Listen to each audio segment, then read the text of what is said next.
Jadi ada dua jenis orang yang mengenal Allah. Satu mengenal Allah masih terhijab dengan nafsiyahnya. Yang satu sudah habis nafsiyahnya, keakuannya, kehendaknya. Yang dilihat hanya kehendak Allah subhanahu wa ta'ala. Mereka bertanya kepada engkau tentang ar-ruh. Surat Al-Isra. Lalu Allah yang meniupkan ruh menjawab, Kul ar-ruh bin amri Rabbi. Katakan ar-ruh itu min amri Rabbi. Bagian dari urusan rahasia Tuhanku. Kamu nanya rahasia Allah sih ya. Jadi kalau ditanya di depan atau di belakang, enggak rahasia Allah. Tapi Imam Ghazali jawab, kata Imam Ghazali ya. Karena Bang Dik ini kan ada koneksi cintanya ke Imam Ghazali. Kata Imam Ghazali, ruh itu dia imateri. Satu, dia bukan materi. Maka dia tidak pernah menyatu dengan tubuh ini yang materi. Satu. Yang kedua, karena dia imateri, dia bukan benda, dia bukan meter, maka dia tidak perlu ruang dan waktu. Dia tidak perlu arah, dia tidak di depan, dia tidak di belakang, dia tidak di atas, tidak di bawah. Tapi dia terkoneksi kepada diri kita dalam rahasia sirrullah. Rahasianya Allah. Oleh karena itu, rahasia ini yang mesti dikenal seseorang di dalam dirinya. Makanya ada ungkapan, siapa yang kenal dirinya, itu maksudnya sir Allah dalam dirinya itu. Pasti dia mengenal aku.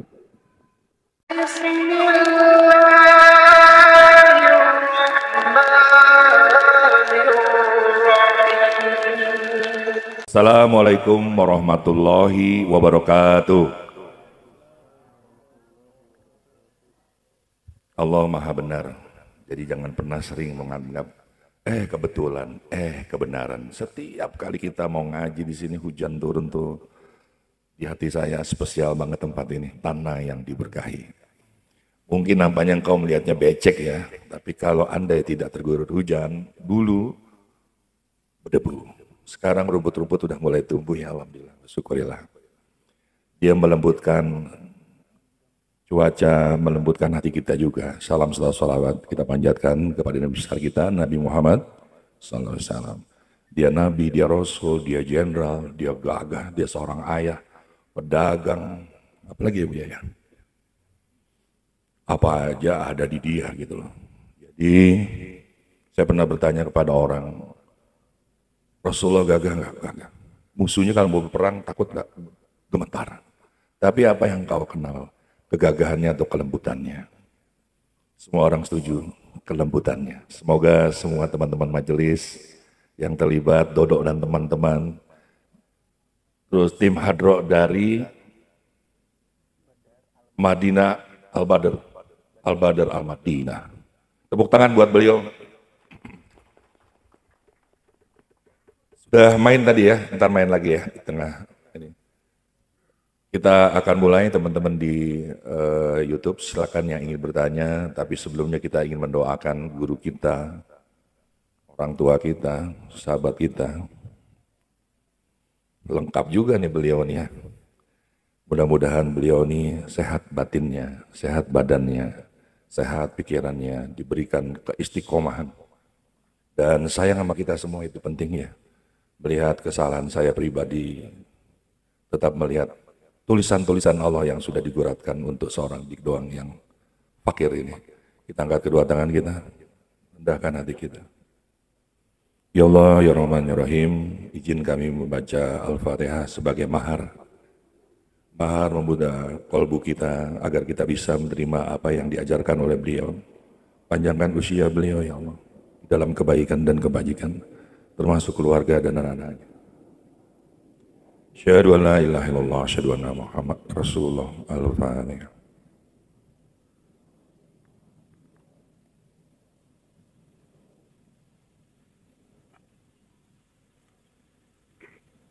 Amin, amin, ya Rabbal alamin. Boleh tepuk tangan lagi yang lebih ikhlas.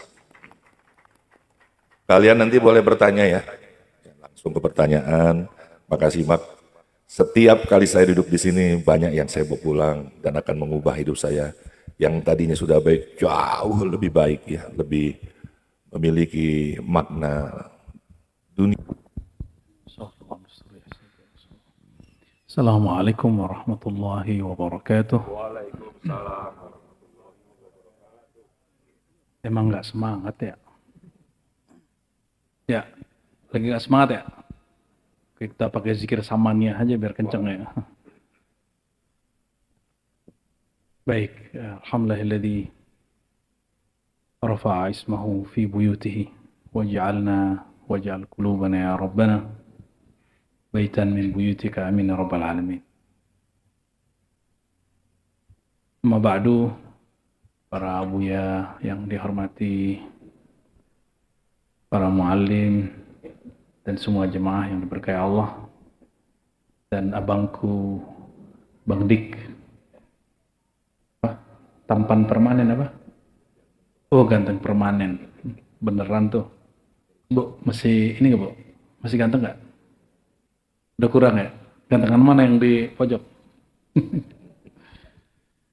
Baik, kita sudah sampai ke hikmah yang ke-59 ya. Insya Allah mukri kita malam ini Ustadz Dawami insya Allah akan membacakan dan menerjemahkan. Ini nanti hikam, mungkin akan ada beberapa revisi nanti ya, tapi mungkin tahun depan.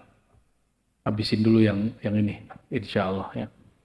Beberapa terjemahannya sebenarnya sudah mendekati, tapi yang sempurna hanya Allah Ta'ala, jadi tidak bisa juga kita klaim paling bagus. Tafadhal.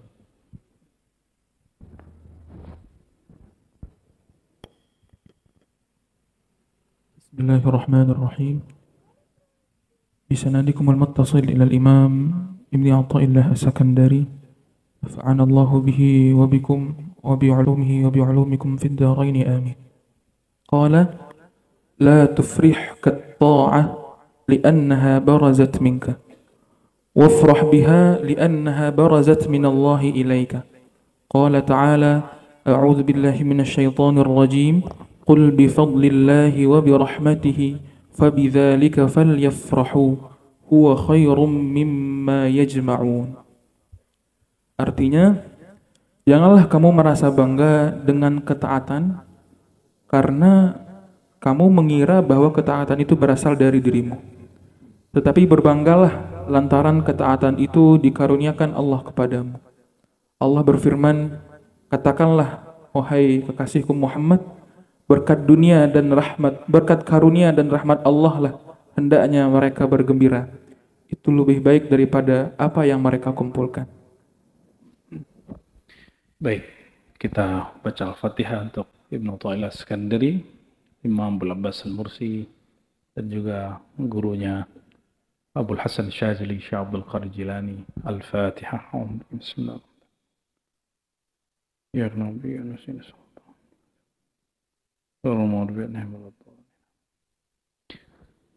Beliau berkata, la tufrihuka ta'ah. Jangan sampai engkau merasa bangga karena dirimu merasa berbuat taat. Pernahkah ini saudara-saudara semua, habis zikiran, ini kalau yang sudah suluk pasti merasakan ya, godaannya kuat. Misalnya diperintah oleh Buya Asfi, Buya Aldomi, zikir 11.000. Selesai ada rasa farhan nggak? Farhan itu senang. Senang ya, betul kan? Yang suluk kemarin. Karena merasa sudah zikir.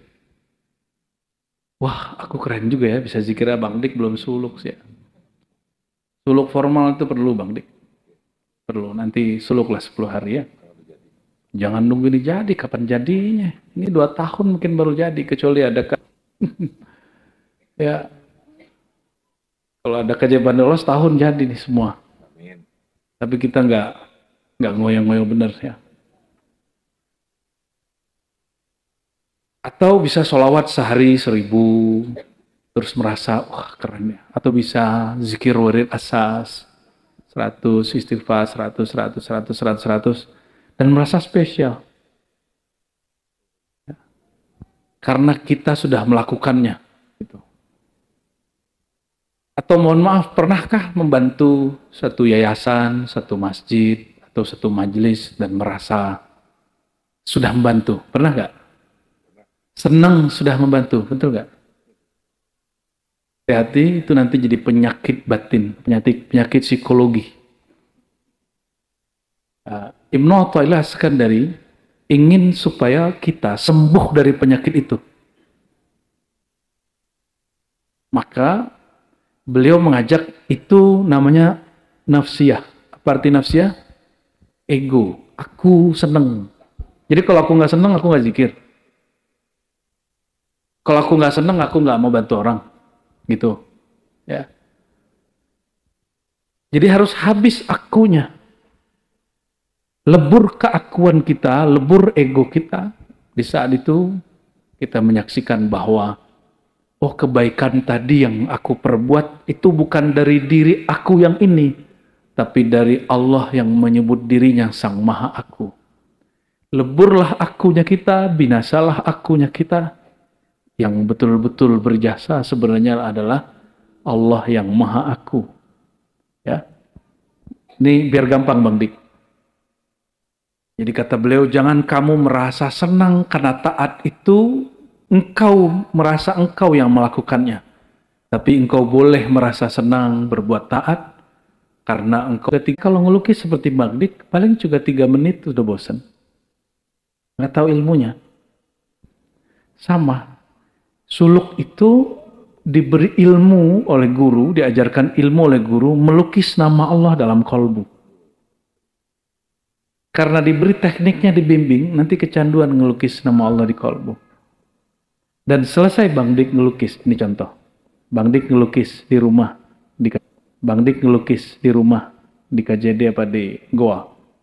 Jangan sebut dua-duanya. Apa dong? Terus Bang Dik ini merasanya apa? Keren nggak? Betul? Ya. Jujur aja ya. Waktu melukis di 2 tempat itu. Jadi dirimu merasa keren ya? Oh, ini lukisanku gitu ya? Betul nggak? Ini karyaku. Sejak Alikam enggak, Bu ya? Enggak.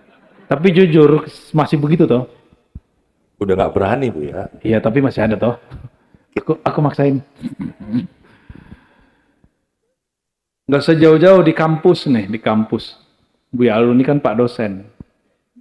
Tukang ngata-ngatain mahasiswa pasca sarjana nih. Itu waktu jadi mahasiswa atau sekarang meneliti, lalu menemukan satu abstraksi, satu teori, dan itu merasa asik. Beliau Pasti merasa asik. Walaupun kemudian di detik sekian Buya Aldo itu sadar, oh ini ilham dari Allah gitu. bahaya, ijazah palsu tuh.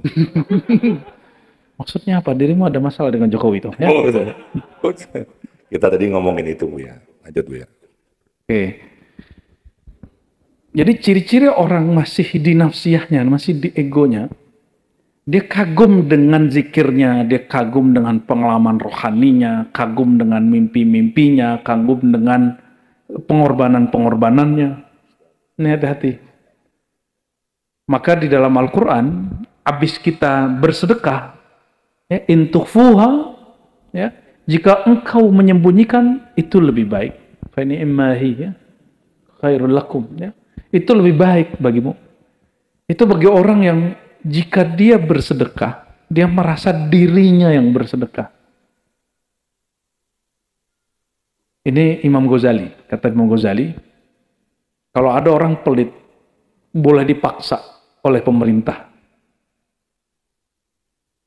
Kenapa?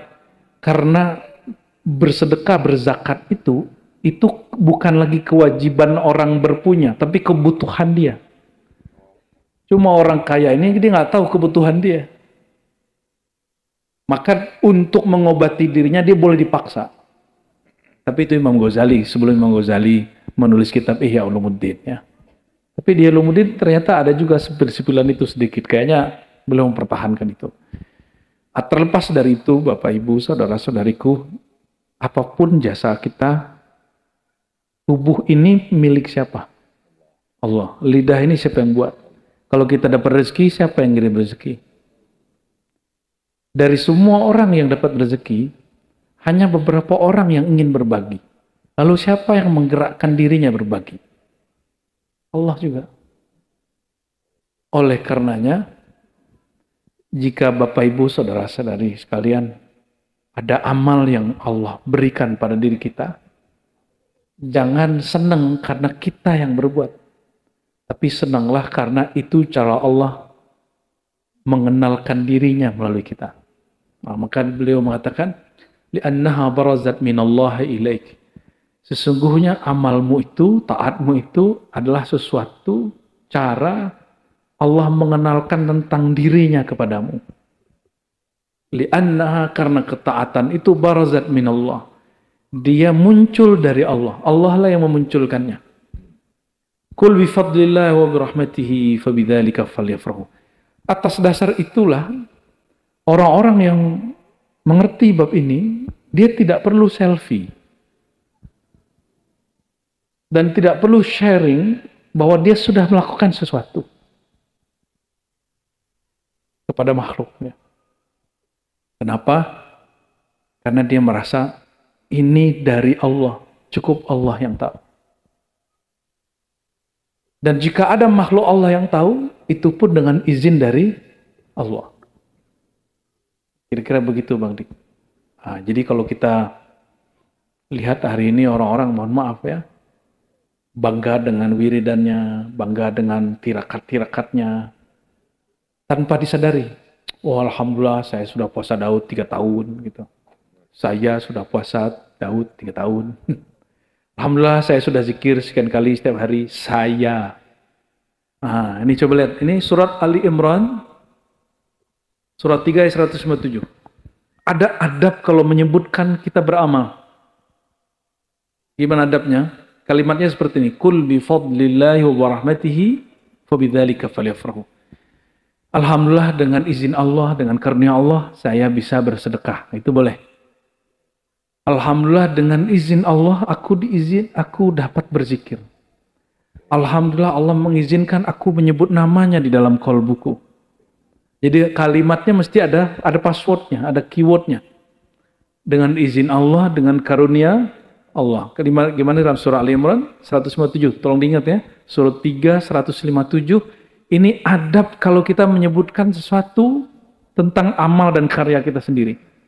Dan itu dilakukan oleh salah satu guru kami ya, yang mengajarkan saya Nahwu Shorof, Syekh Aiman Syawwa. Kata beliau ketika beliau menulis satu kitab, katanya, walhamdulillah bifadlim minallahi wa rahmati minhu allaftu kitab kada wa kada. Ya. Dengan rahmat dan karunia Allah, aku diizinkan menulis kitab ini, kitab ini, kitab ini. Dan itulah rahasia daripada yang ada di proklamasi itu. Gimana kalimatnya proklamasi? Dengan atas, gimana? Dengan rahmat Allah atas nama Allah. Waduh, kayaknya PPKN ini masalah semua nih. Nasionalismenya kayaknya bermasalah itu. Hah? Apa yang ditulis Soekarno dan Hatta? Atas berkat rahmat Allah. Itu diambil dari surat Ali Imran ayat 157. Karena piagam Jakarta yang isinya tentang Pancasila sekarang, orang-orang itu sebagian ikut menulis proklamasi. Yaitu terutama Bung Karno dengan Bung Hatta. Ya.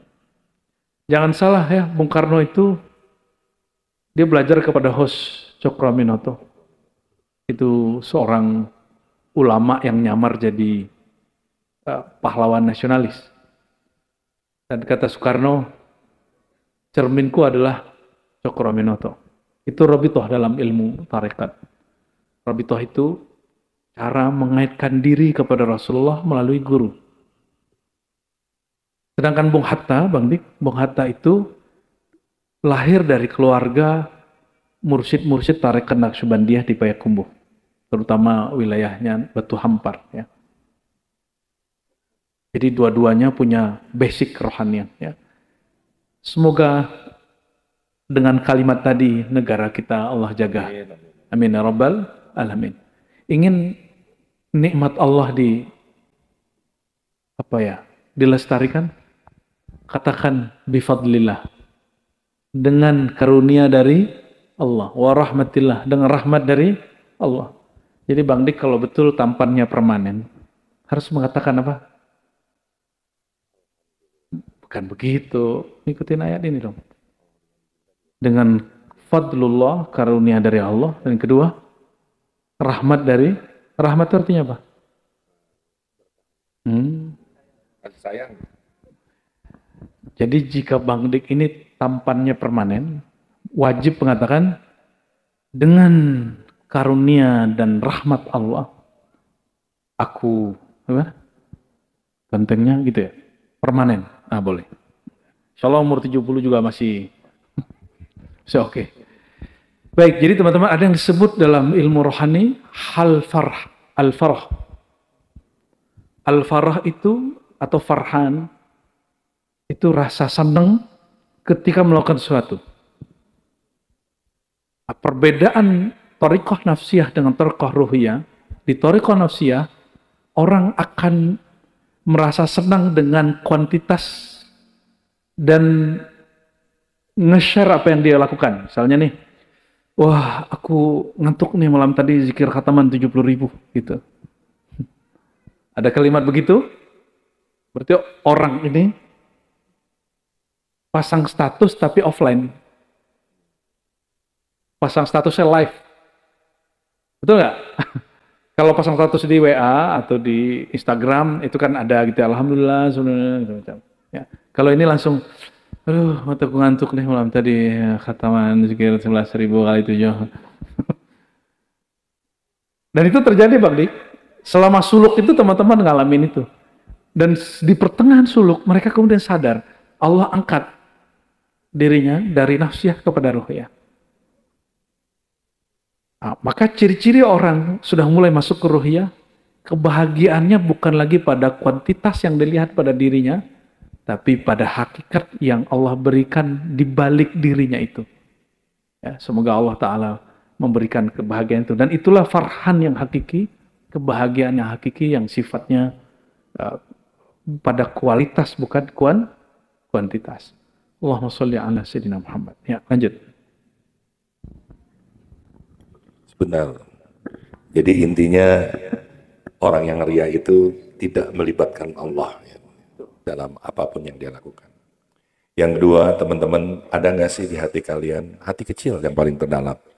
Kok udah 8:30 belum mulai, kemarin jam 9 udah mulai. Itu saya juga berpikir seperti itu. Jadi sebenarnya Buya tuh nggak pernah memulai kajian di atas jam 1 malam. Jadi Buya ini toleransi sama kalian. Dia menyalahkan aturannya sendiri. Karena beliau sadar bahwa kita ini masih awam, masih lemah. Jadi mohon kalau nanti kajian lagi, kok terasa lama mulainya, saya baru tahu kuncinya. Buya sedang betah di sini. Jadi kalau Buya tuh pulang dari kandang jurang doang, cepet gitu. Hati saya sedih. Jadi boleh tepuk tangan buat beliau yang ikhlas. Ya mulai sekarang kita udah tahu rahasianya itu. Jadi memang harus niat kita di sini. Ya, gimana kekasihmu kalau buru-buru pulang mampir di rumahmu? Begitupun dia juga. Dia sudah hadir tapi belum keluar karena apa? Banyak tamu juga dan lain-lain. Jadi tamunya juga harap sabar semuanya. Baik pemirsa yang ada di YouTube, kita lanjutkan lagi sama Gus Dawami. Hikmah yang ke-60. Qata'a as-sa'irina lahu wal wasilina ilaihi an ru'yati a'malihim wa syuhudi ahwalihim. Amma as-sa'iruna fali'annahum lam yatahaqqaqu as-sidqa ma'allahi fiha. Wa amma al-wasiluna fali'annahu ghayyabahum bi syuhudihi anha. Allah menghilangkan sikap memandang amal dan keadaan dari para salik menuju kepadanya, dan juga daripada para wali yang telah sampai kepadanya. Allah menghilangkan sikap memandang amal. Amma sa'iruna fali'annahum lam yatahaqqaqu as-sidqa ma'allahi fiha. Adapun orang-orang yang masih berjalan menuju Allah, karena mereka masih belum benar-benar memantapkan sidik mereka bersama Allah dalam amal tersebut. Sementara wali-wali yang telah sampai kepada Allah, karena Allah telah menghilangkan mereka dari memandang amalan tersebut dengan menyaksikan Allah pada amal tersebut. Nggak ngerti Kang Dik? Nggak.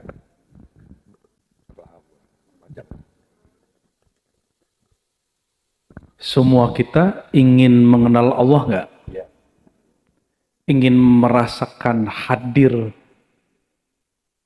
di hadirat Allah nggak? Bahasa kerennya wusul. Ingin wusul nggak semuanya? Ingin. Tapi dari semua kita itu ada dua jenis. Yang pertama salik, sair. Yang kedua wasil.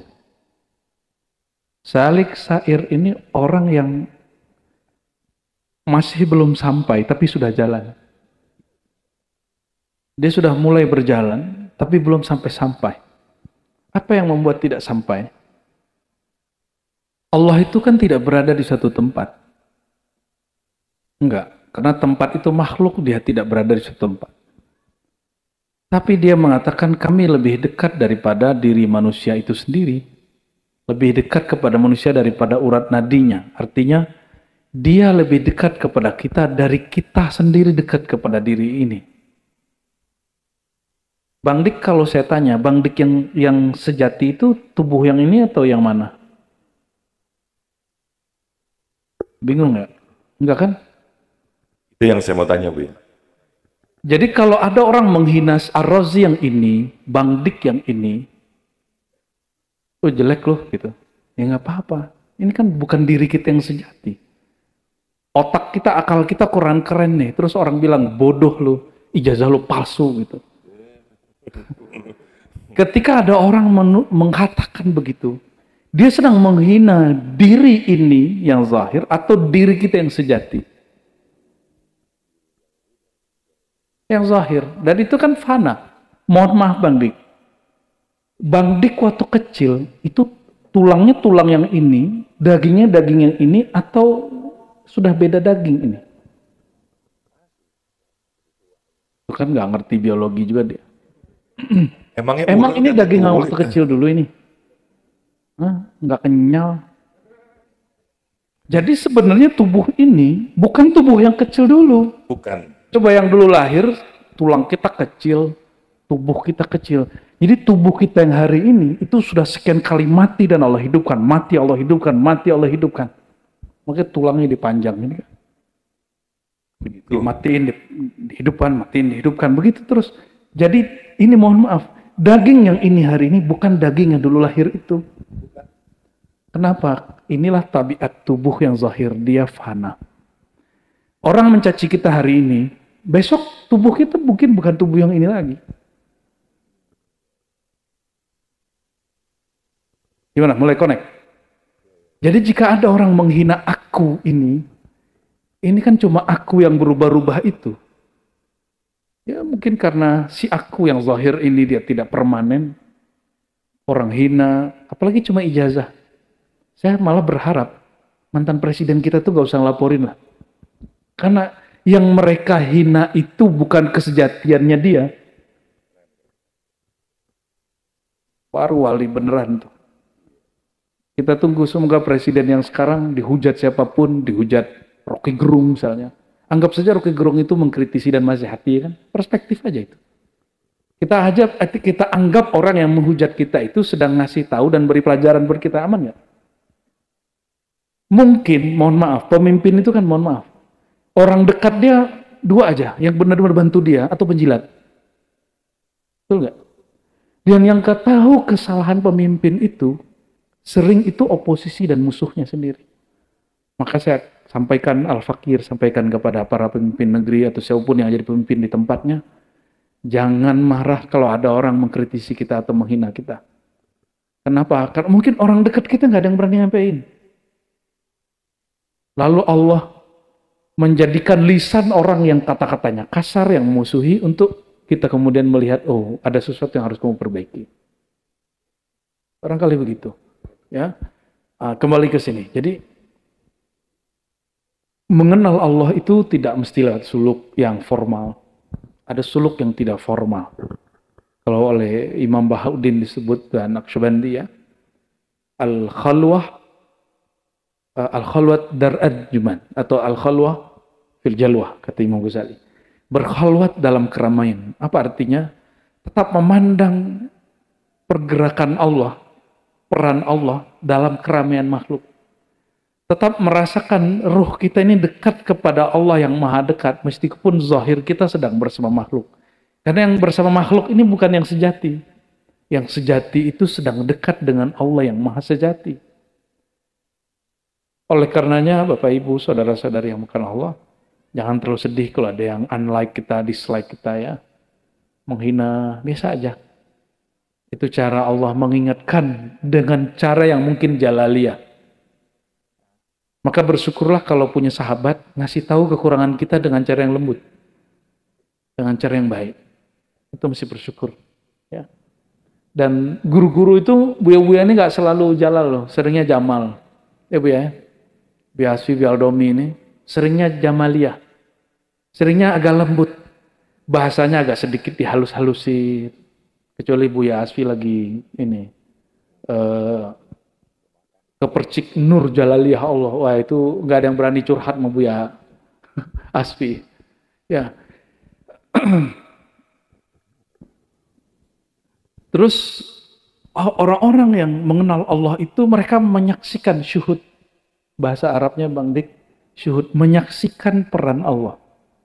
Nah, kelompok yang salik ini masih sibuk dengan kuantitasnya dan menilai seseorang dengan kuantitas dan pengalaman-pengalaman batin.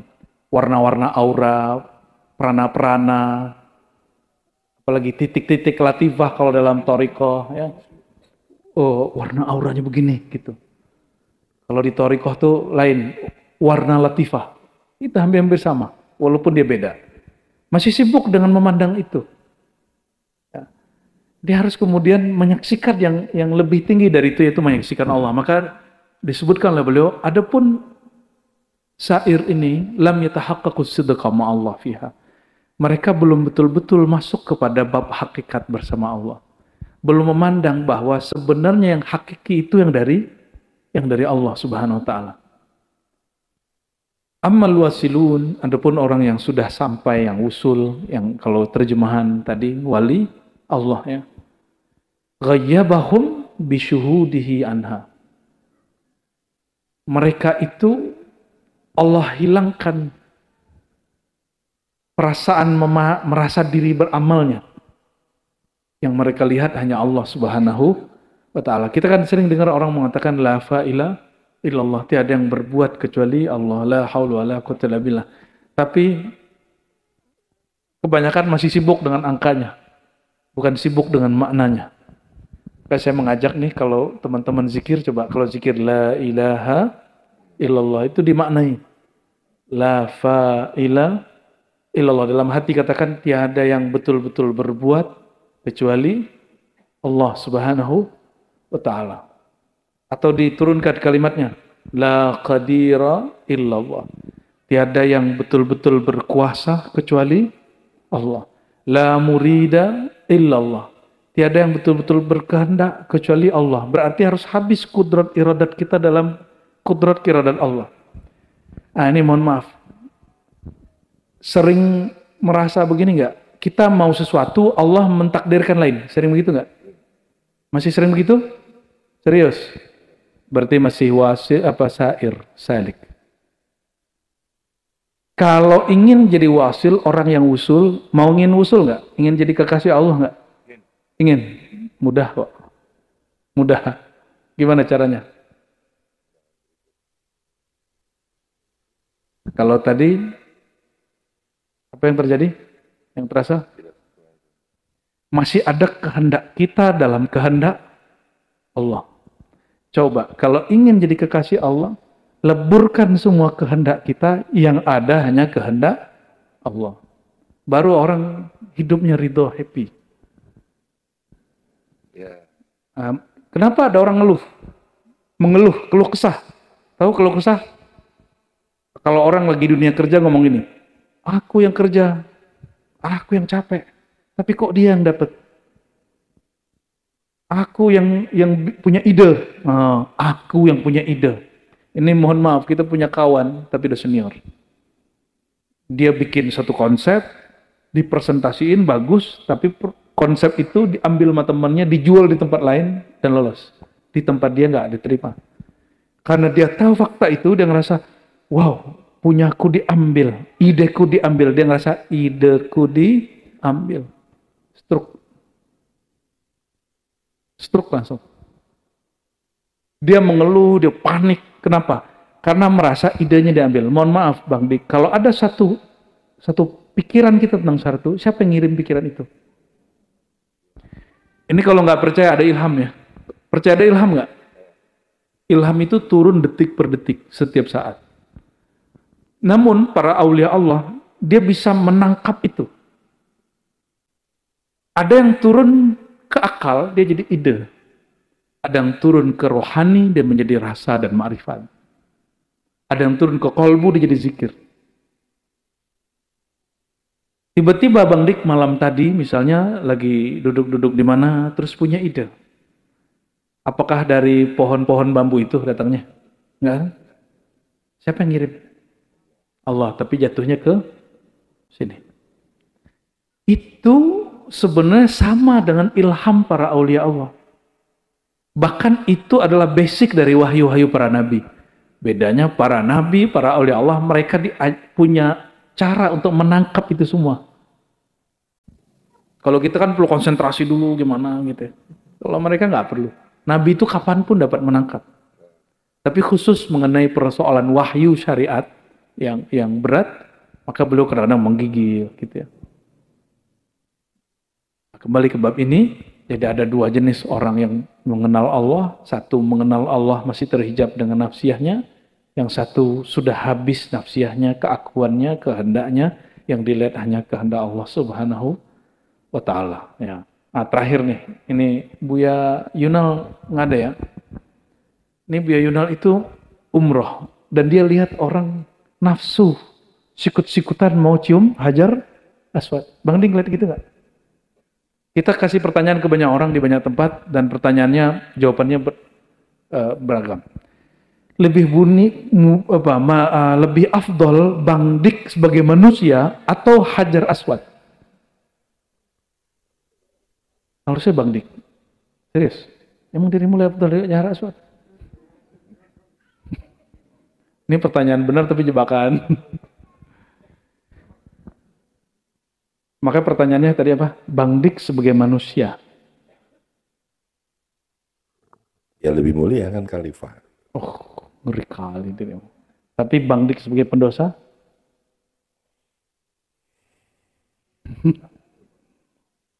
Ya nggak ada kemuliaannya. Lebih mulia Hajar Aswad. Jadi kita sebagai khalifatullah, makanya pertanyaannya sudah benar jawabannya. Bang Dik benar malam ini ya. Kita kasih nilai 8 aja lah. Jangan 10. Ya, takut riya. Jadi lebih mulia manusia atau Hajar Aswad? Serius. Lebih mulia manusia Hajar Aswad. Sebenarnya semua jawaban benar. Lebih mulia manusia atau Hajar Aswad? Dari sisi manusia sebagai khalifatullah, mestinya lebih mulia manusia. Yang khalifah di muka bumi, si batu itu atau si manusia? Tapi, sebagai pendosa, lebih mulia mana? Hajar Aswad. Dia nanggung dosa kita ketempelan sama dia.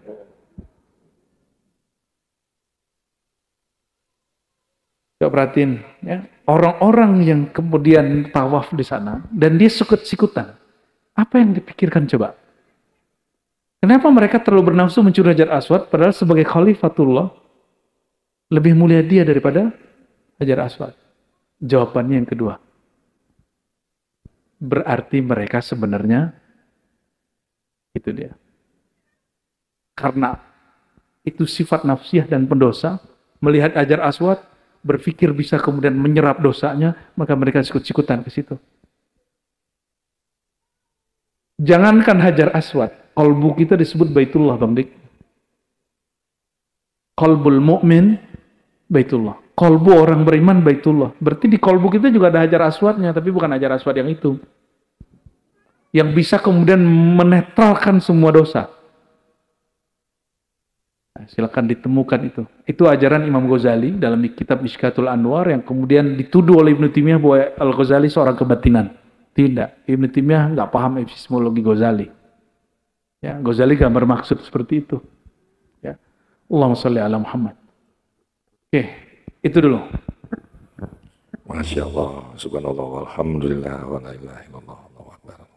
Terima kasih Allah. Banyak pertanyaan-pertanyaan di rumah. Kalau sudah ketemu Buya ini, saya jadi tenang ya. Di antaranya adalah kita semua ingin menjadi kekasih Allah. Cobaannya beda-beda. Dengan kasus yang terjadi, Buya tadi saya dengar menyesali melaporkan. Jadi ada yang namanya puasa kebenaran ya. Jika engkau benar, pertama jangan merasa benar. Jangan-jangan kebenaranmu itu pembenaran dirimu. Lalu kau berpuasa kebenaran. Maka yang benar akan dihadirkan oleh kebenarannya Allah secara absolut. Kali dirimu. Iya ngajinya sama siapa dulu?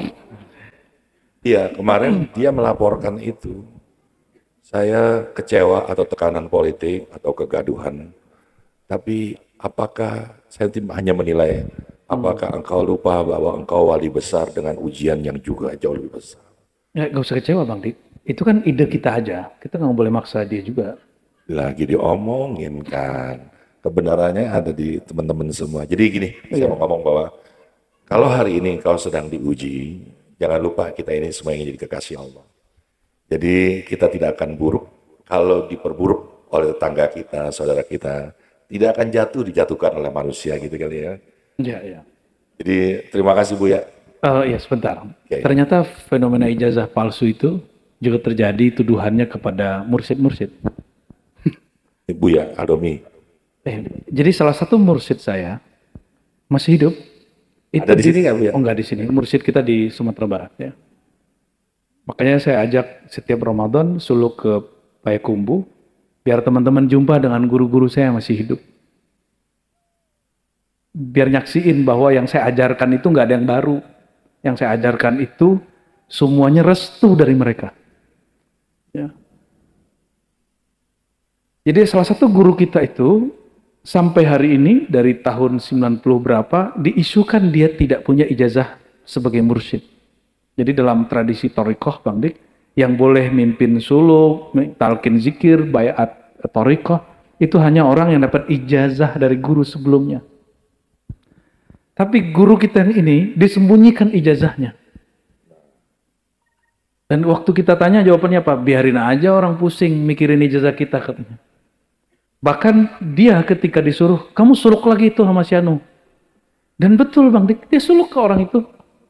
Biar kamu dapat ijazah. Betul dia kemudian ikut orang itu. Tapi kemudian di sono terjadilah sesuatu yang luar biasa. Ternyata yang ngomong itu tidak lebih tinggi daripada dia secara maqamat. Bahkan silsilah keguruannya lebih tinggi orang ini gitu. Dia jaraknya dengan Nabi lebih pendek satu orang dari orang yang mengklaim dia tidak punya ijazah. Tapi kalimat yang saya ingat dari beliau apa? Biarin aja orang itu pusing mikirin kita. Yang penting kita nggak pusing mikirin mereka, kita hanya fokus kepada Allah. Ya. Jadi fenomena tuduhan ijazah palsu itu tidak hanya pada presiden, tapi juga pada mursyid-mursyid ya. Ya. Ini Buya sudah dituduh ijazah palsu belum? Ya. Oh tadi kita mau dituduh juga, tuduh-tuduh aja ya. Banyakan ijazahannya PNT ya. Ya. Barangkali gitu Bang Dik. Ya. Luar biasa. Terima kasih Buya. Kita Oke, oh ya, saya ingin mentasih yang sebelumnya ya. Jadi di halaman di Hikmah ke-59 di situ di terjemahan tertulis surat Ali Imran 197 yang lebih tepatnya surat Yunus ya 58 ya. Oke, tanya jawab Bang Dik. baik, ini ada kiriman dari YouTube. Dari Ruhadi Suwandi, terima kasih ya Pak. Assalamualaikum Buya. Izin mau tanya, oh mata saya alhamdulillah ya Sami, ya Sami, ya Sami. Sudah dioperasi jadi lancar lagi. Izin mau tanya, kenapa jika kita dekat dengan ulama, hati ini terasa jauh akan berbuat maksiat. Namun di saat jauh hati ini mudah tergoda akan maksiat. Kenapa jika kita dekat dengan ulama, hati ini terasa jauh akan berbuat maksiat. Jadi dia gak mau maksiat gitu. Tapi begitu jauh dari ulama, gampang tergoda akan maksiat. Kenapa tuh Bu ya? Oke, itu mohon maaf ya, yang nanya siapa namanya tadi? Ruhadi Suwandi. Rohadi Suwandi. Nggak tahu ini udah pertanyaan keberapa kali di tempat yang berbeda, pertanyaannya sama. Saya kasih pertanyaan balik. Emang kalau syaitan, kita ajak tawaf di Ka'bah, dia jadi soleh? Emang malaikat Jibril, kalau turun ke kelab-kelab malam, itu dia kemudian tertarik untuk melakukan maksiat. Dia kemudian tergoda oleh cewek-cewek seksi, oleh cowok-cowok maco gitu. Enggak kan? Masa kita sebagai khalifah di muka bumi, ini mohon maaf, lebih mulia manusia atau malaikat? Sebenarnya manusia. Kenapa? Syekh Abdul Qadir, ini sering saya sampaikan, mengatakan bahwa Allah menciptakan nur malaikat dari nur al-insan. Al-insan di situ Sayyidina Muhammad sallallahu alaihi wasallam. Artinya nur al-insan itu lebih Allah tinggikan bahkan dari malaikat. Namun karena tidak semua manusia mengikuti nur ini, mereka jangankan lebih mulia dari malaikat, dari binatang pun gak lebih mulia. Auzubillah summa na'udzubillah ya. Jadi kalau dibalik, imannya kita ini iman kondisional atau iman yang bersumber dari aslun qawi, dasar yang kuat. Iman karena perasaan atau iman karena tasdik. Iman itu di mana? Di perasaan atau di kolbu? Di kolbu, benar. Serius. Kalau kolbu orang beriman ditaruh di tempat maksiat, kolbunya maksiat nggak? Oke, biar lebih mantap pertanyaan. Antum baca la ilaha illallah dengan kolbu, percaya tiada yang berhak disembah kecuali Allah. Kita ajak masuk gereja, kita ajak masuk vihara, kita ajak masuk sinagog. Kolbunya berubah nggak? Betul? Sudah mulai connect? Ulangi. Ini kayaknya mulai ada yang serius tapi mulai ada nggak connect juga. Ya, amankan bocil-bocil itu. Sebentar Bu ya, mohon izin. Teman-teman, Buya ini kalau di Kandang Jurang 2 tempat. Ada di bunker atau di lapangan. Dua-duanya tempat yang hikmat. Tapi saya pernah tanya, Buya suka yang mana? Suka yang di bunker. Saya tahu alasannya. Jadi dengan kerendahan hati ini yang bawa anak-anaknya, tidak masalah buat Buya. Tapi kalau bisa ditenangkan, karena itu akan mengganggu teman-teman di sebelah sama Buya sendiri. Unik kalau kenal Buya deh pokoknya. Jadi ilmunya dia bukan dari bacaan. Tapi lanjut. Gak apa-apa bawa anak-anak. Yang penting diawasi. Ya. Ya silakan Buya. Karena kita juga punya anak kecil Bang Dik. Baik. Jadi iman di mana? Ini akidahnya Ahlussunnah semua nggak nih? Dalam akidah Ahlussunnah, Imam Abdul Hasan Asy'ari mengatakan al-iman tasdik al-jazim fil qalb. Pembenaran yang mantap, yang kuat di dalam kolbu. Satu aja.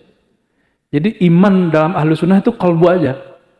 Adapun ikrar dengan lisan, apalagi amal dengan, ini cabang iman. Oleh karenanya, jika orang beramal banyak, cabang imannya yang bertambah. Imannya segitu aja Bang Dik. Jadi yang naik turun itu cabang iman. Sedangkan pokok iman tidak boleh nambah, tidak boleh naik. Yang boleh dia cuma tambah nancep aja ke dalam. Iman kepada Allah, jika itu sifatnya adalah pembenaran kepercayaan kepada Allah, dia nggak boleh nambah, nggak boleh kurang. Paham? Yang boleh nambah kurang itu indikatornya atau cuma kondisinya. Sholat 5 waktu, sholat jamaah, sholat 1000 rakaat, itu kondisi iman. Sedekah banyak-banyak, itu kondisi iman. Nih contoh, kalau duit lagi banyak, sedekah banyak, imannya naik, cabangnya. Kalau imannya lagi, duit lagi dikit, sedekah kurang, mang imannya jadi berkurang.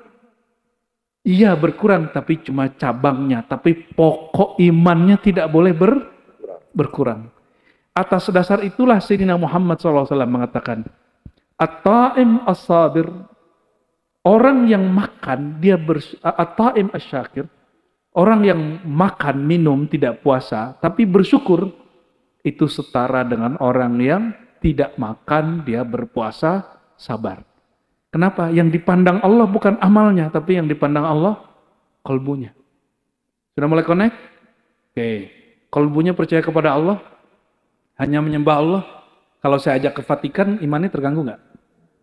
Saya ajak ke Bali, di Bali itu kan unik ya, setiap rumah ada tempat pura persembahan.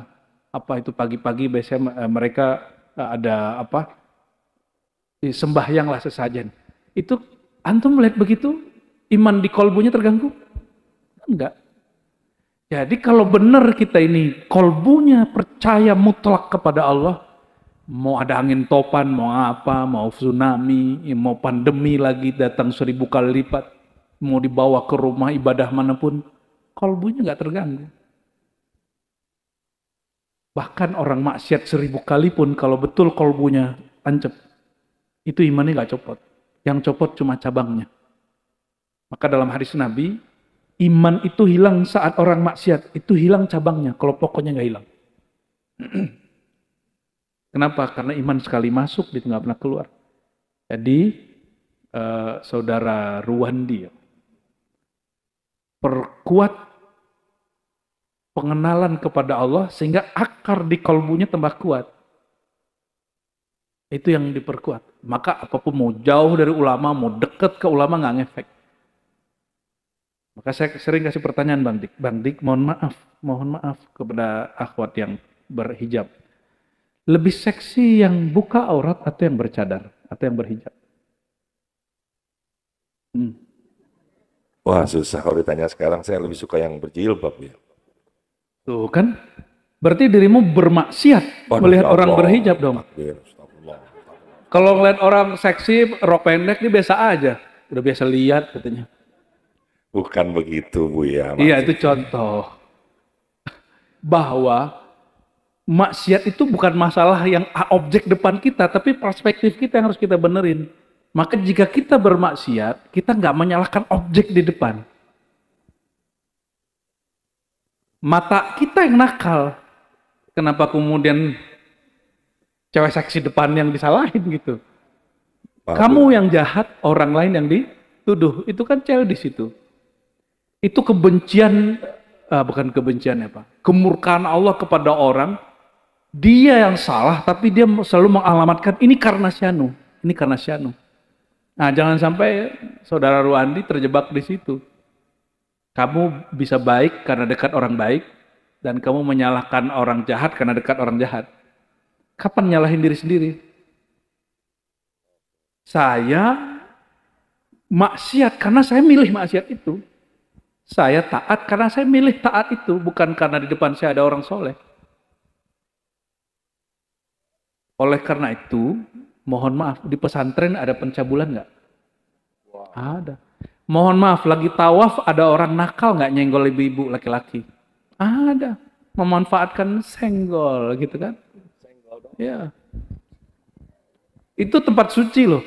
Tempat suci nggak ngefek kalau kolbunya nggak ada nur sucinya. Ya, nggak ngefek. Tapi benar ya Bu ya, orang yang maksiat itu kehilangan nikmatnya ibadah. Belum tentu Bang Dik. Banyak orang maksiat, lalu dia tobat dari maksiatnya, dia menikmati satu istighfar, Bang Dik. Yang dia tidak pernah nikmati ketika dia sholat 20 rakaat dengan 1 juz Ramadan. Tapi ketika terjebak maksiat, dia tahu jalan pulang atau dia disadarkan Allah, satu istighfar dia nangis, langsung nikmat istighfarnya. Langsung semua ibadahnya nikmat. Jadi nggak jaminan juga Bang Dik. Tapi yang pasti mungkin Bang Dik dapat kisah sepotong. Ada orang datang ke Abu Yazid atau bukan Abu Yazid, Imam Junaid. Muridnya, orang yang datang ini muridnya, dia curhat. Wahai Tuan Syekh, aku masih tahajud, masih zikir malam hari. Tapi tidak menikmati munajatku. Tidak merasakan nikmat zikirku. Apa salahku wahai Tuan Syekh? Jawaban beliau, engkau membiarkan dirimu terpapar maksiat pada siang hari. Itu, ya maksiat batin. Maksiat apa?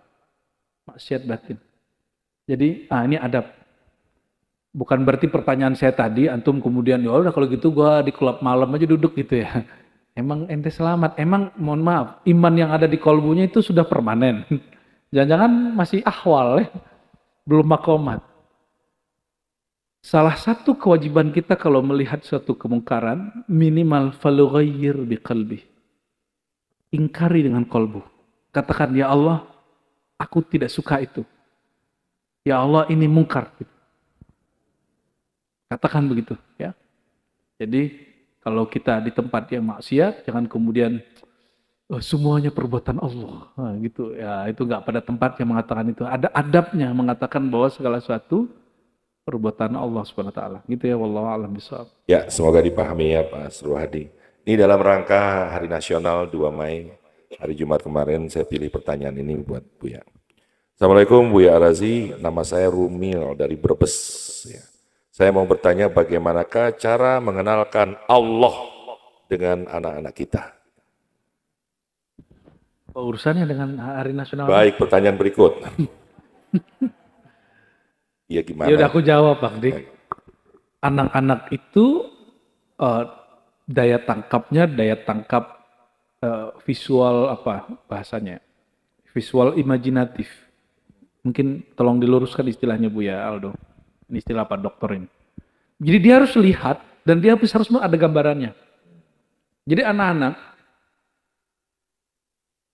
kenapa kemudian disinilah Ibnu Taimiyah dan pengikutnya keliru menjadikan fitrah anak-anak sebagai dalil.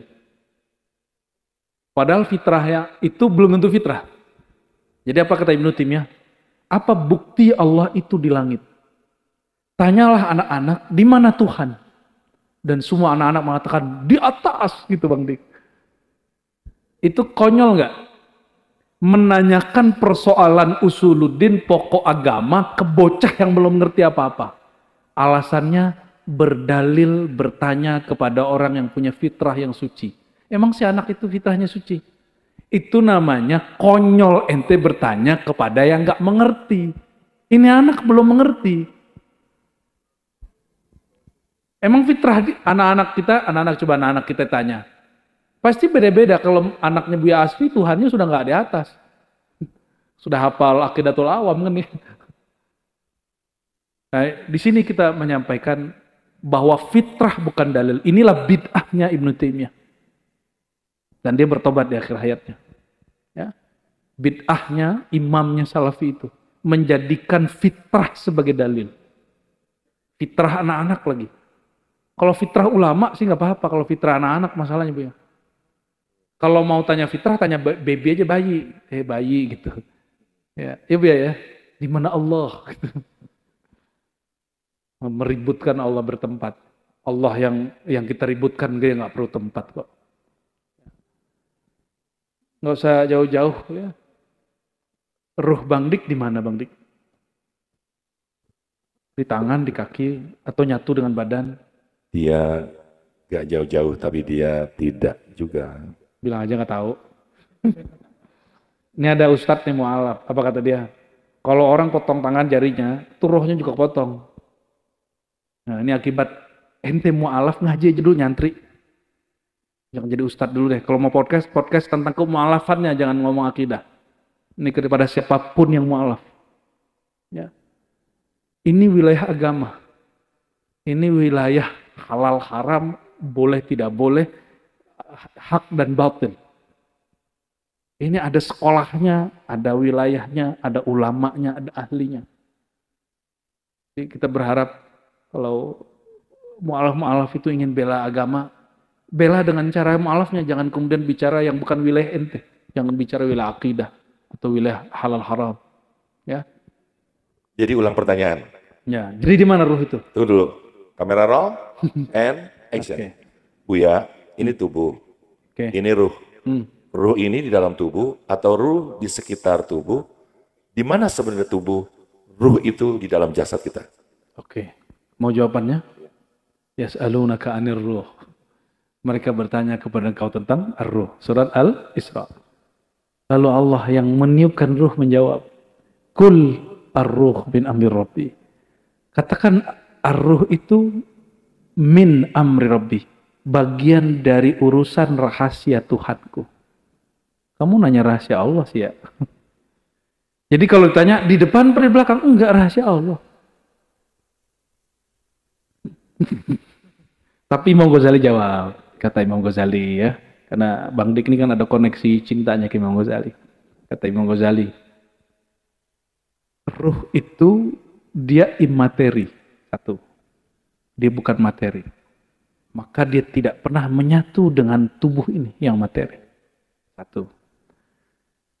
Yang kedua, karena dia imateri, dia bukan benda, dia bukan meter, maka dia tidak perlu ruang dan waktu. Dia tidak perlu arah, dia tidak di depan, dia tidak di belakang, dia tidak di atas, tidak di bawah. Tapi dia terkoneksi kepada diri kita dalam rahasia sirrullah. Rahasianya Allah. Oleh karena itu, rahasia ini yang mesti dikenal seseorang di dalam dirinya. Makanya ada ungkapan, siapa yang kenal dirinya, itu maksudnya sir Allah dalam dirinya itu. Pasti dia mengenal aku. Itu jawabannya Bang Dik. Keren, tapi saya mengulangnya nggak bisa. Bagus Buya, keren banget. Insya Allah. Buya, ini dari Uswah Nur Hasanah. Assalamualaikum Pak Buya, izin bertanya bagaimana cara kita tahu, ini sering ditanyain ya, cara kita tahu antara keinginan Allah dan keinginan hawa nafsu. Sekian Buya, terima kasih. Waalaikumsalam.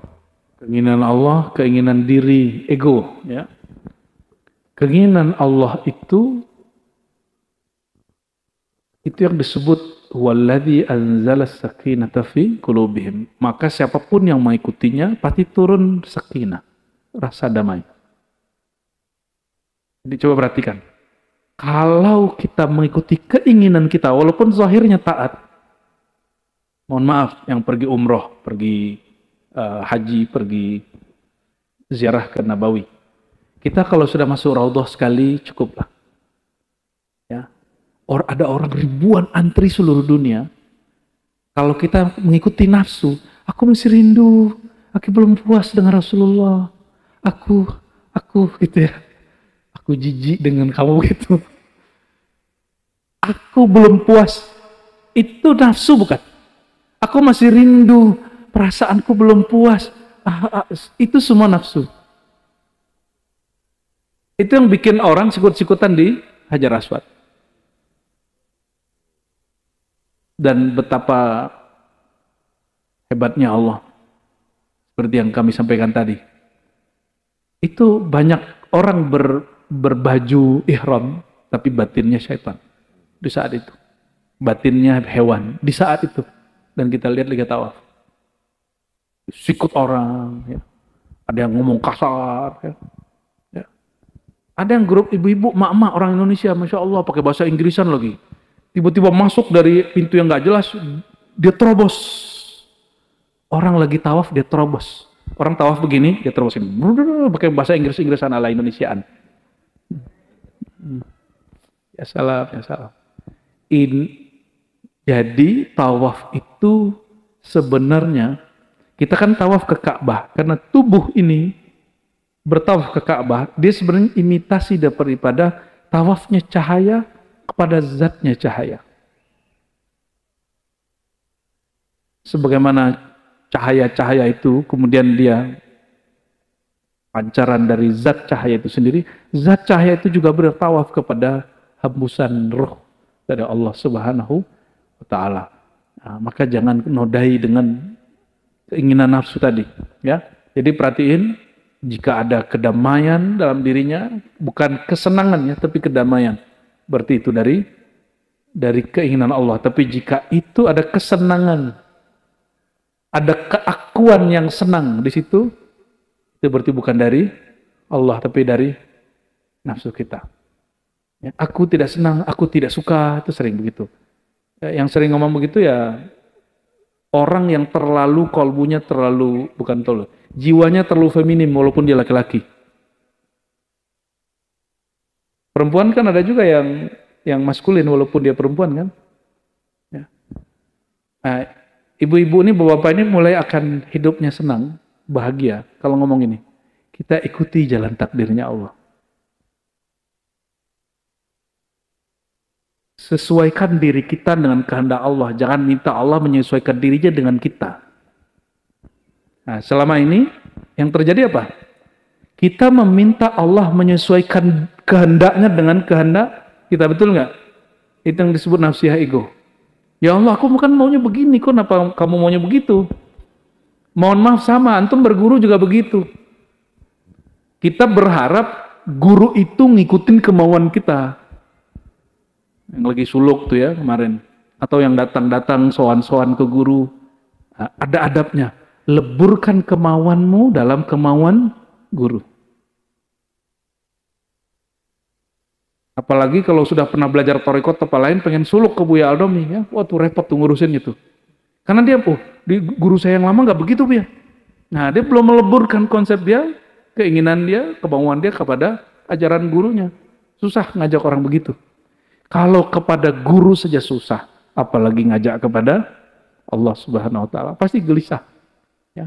Nauzubillah, subhanallah. Cukup. Cukup, Buya. Terima kasih, Buya. Terima kasih. Ini kita buka satu ini lagi ya, Buya. Hikmah lagi. Ilmu lagi, nanti teman-teman siapin 2 pertanyaan ya. Silakan Gus Dawami. Bismillahirrahmanirrahim. Hikmah ke-61, 62 dan 63. Ma sabaqat aghsanu dhullin illa ala badri tama'in. Dahan-dahan kehinaan tidaklah tumbuh kecuali dari benih ketamakan. Ma qadaka syai'un mithlul wahmi. Tidak ada yang dapat membelenggumu sehebat angan-angan. Anta hurrun mimma anta anhu ayisun wa abdun lima anta lahu tami'un. Engkau merdeka dari segala yang tidak kau harapkan. Sebaliknya, engkau tetap menjadi budak dari segala hal yang kau inginkan. Ya, ingin jadi orang yang merdeka atau ingin menjadi budak yang hina? Hamba sahaya yang hina, yang mana Bang Dik? Merdeka. Gimana caranya? Kurangi keinginan dan harapan kepada makhluk dan leburkan semua keinginan dalam keinginan Allah. Jangan terlalu berharap kepada presiden manapun, gubernur manapun, bupati, wali kota manapun, bahkan mursyid manapun. Ya, jangan terlalu berlebihan. Nanti berguru ke buya-buya ini berharap nanti jadi wusul, jadi wali, jadi sahibul karamat. Ya kecewa. Buya-buya ini kan tidak jualan keramat. Ya kan? Berharap kalau pindah-pindah majelis, baiat lagi di sini, terdapat rasa baru. Antum itu memburu rasa, bukan sedang memburu ilmu menuju Allah SWT. Ya, akhirnya jadi juri di mana-mana. Nanti mulai banding-bandingin guru. Yang boleh bandingin guru itu guru. Ya, oh guru ini lebih tinggi dari guru ini. Berarti ente lebih tinggi dari dua-duanya dong. Ya.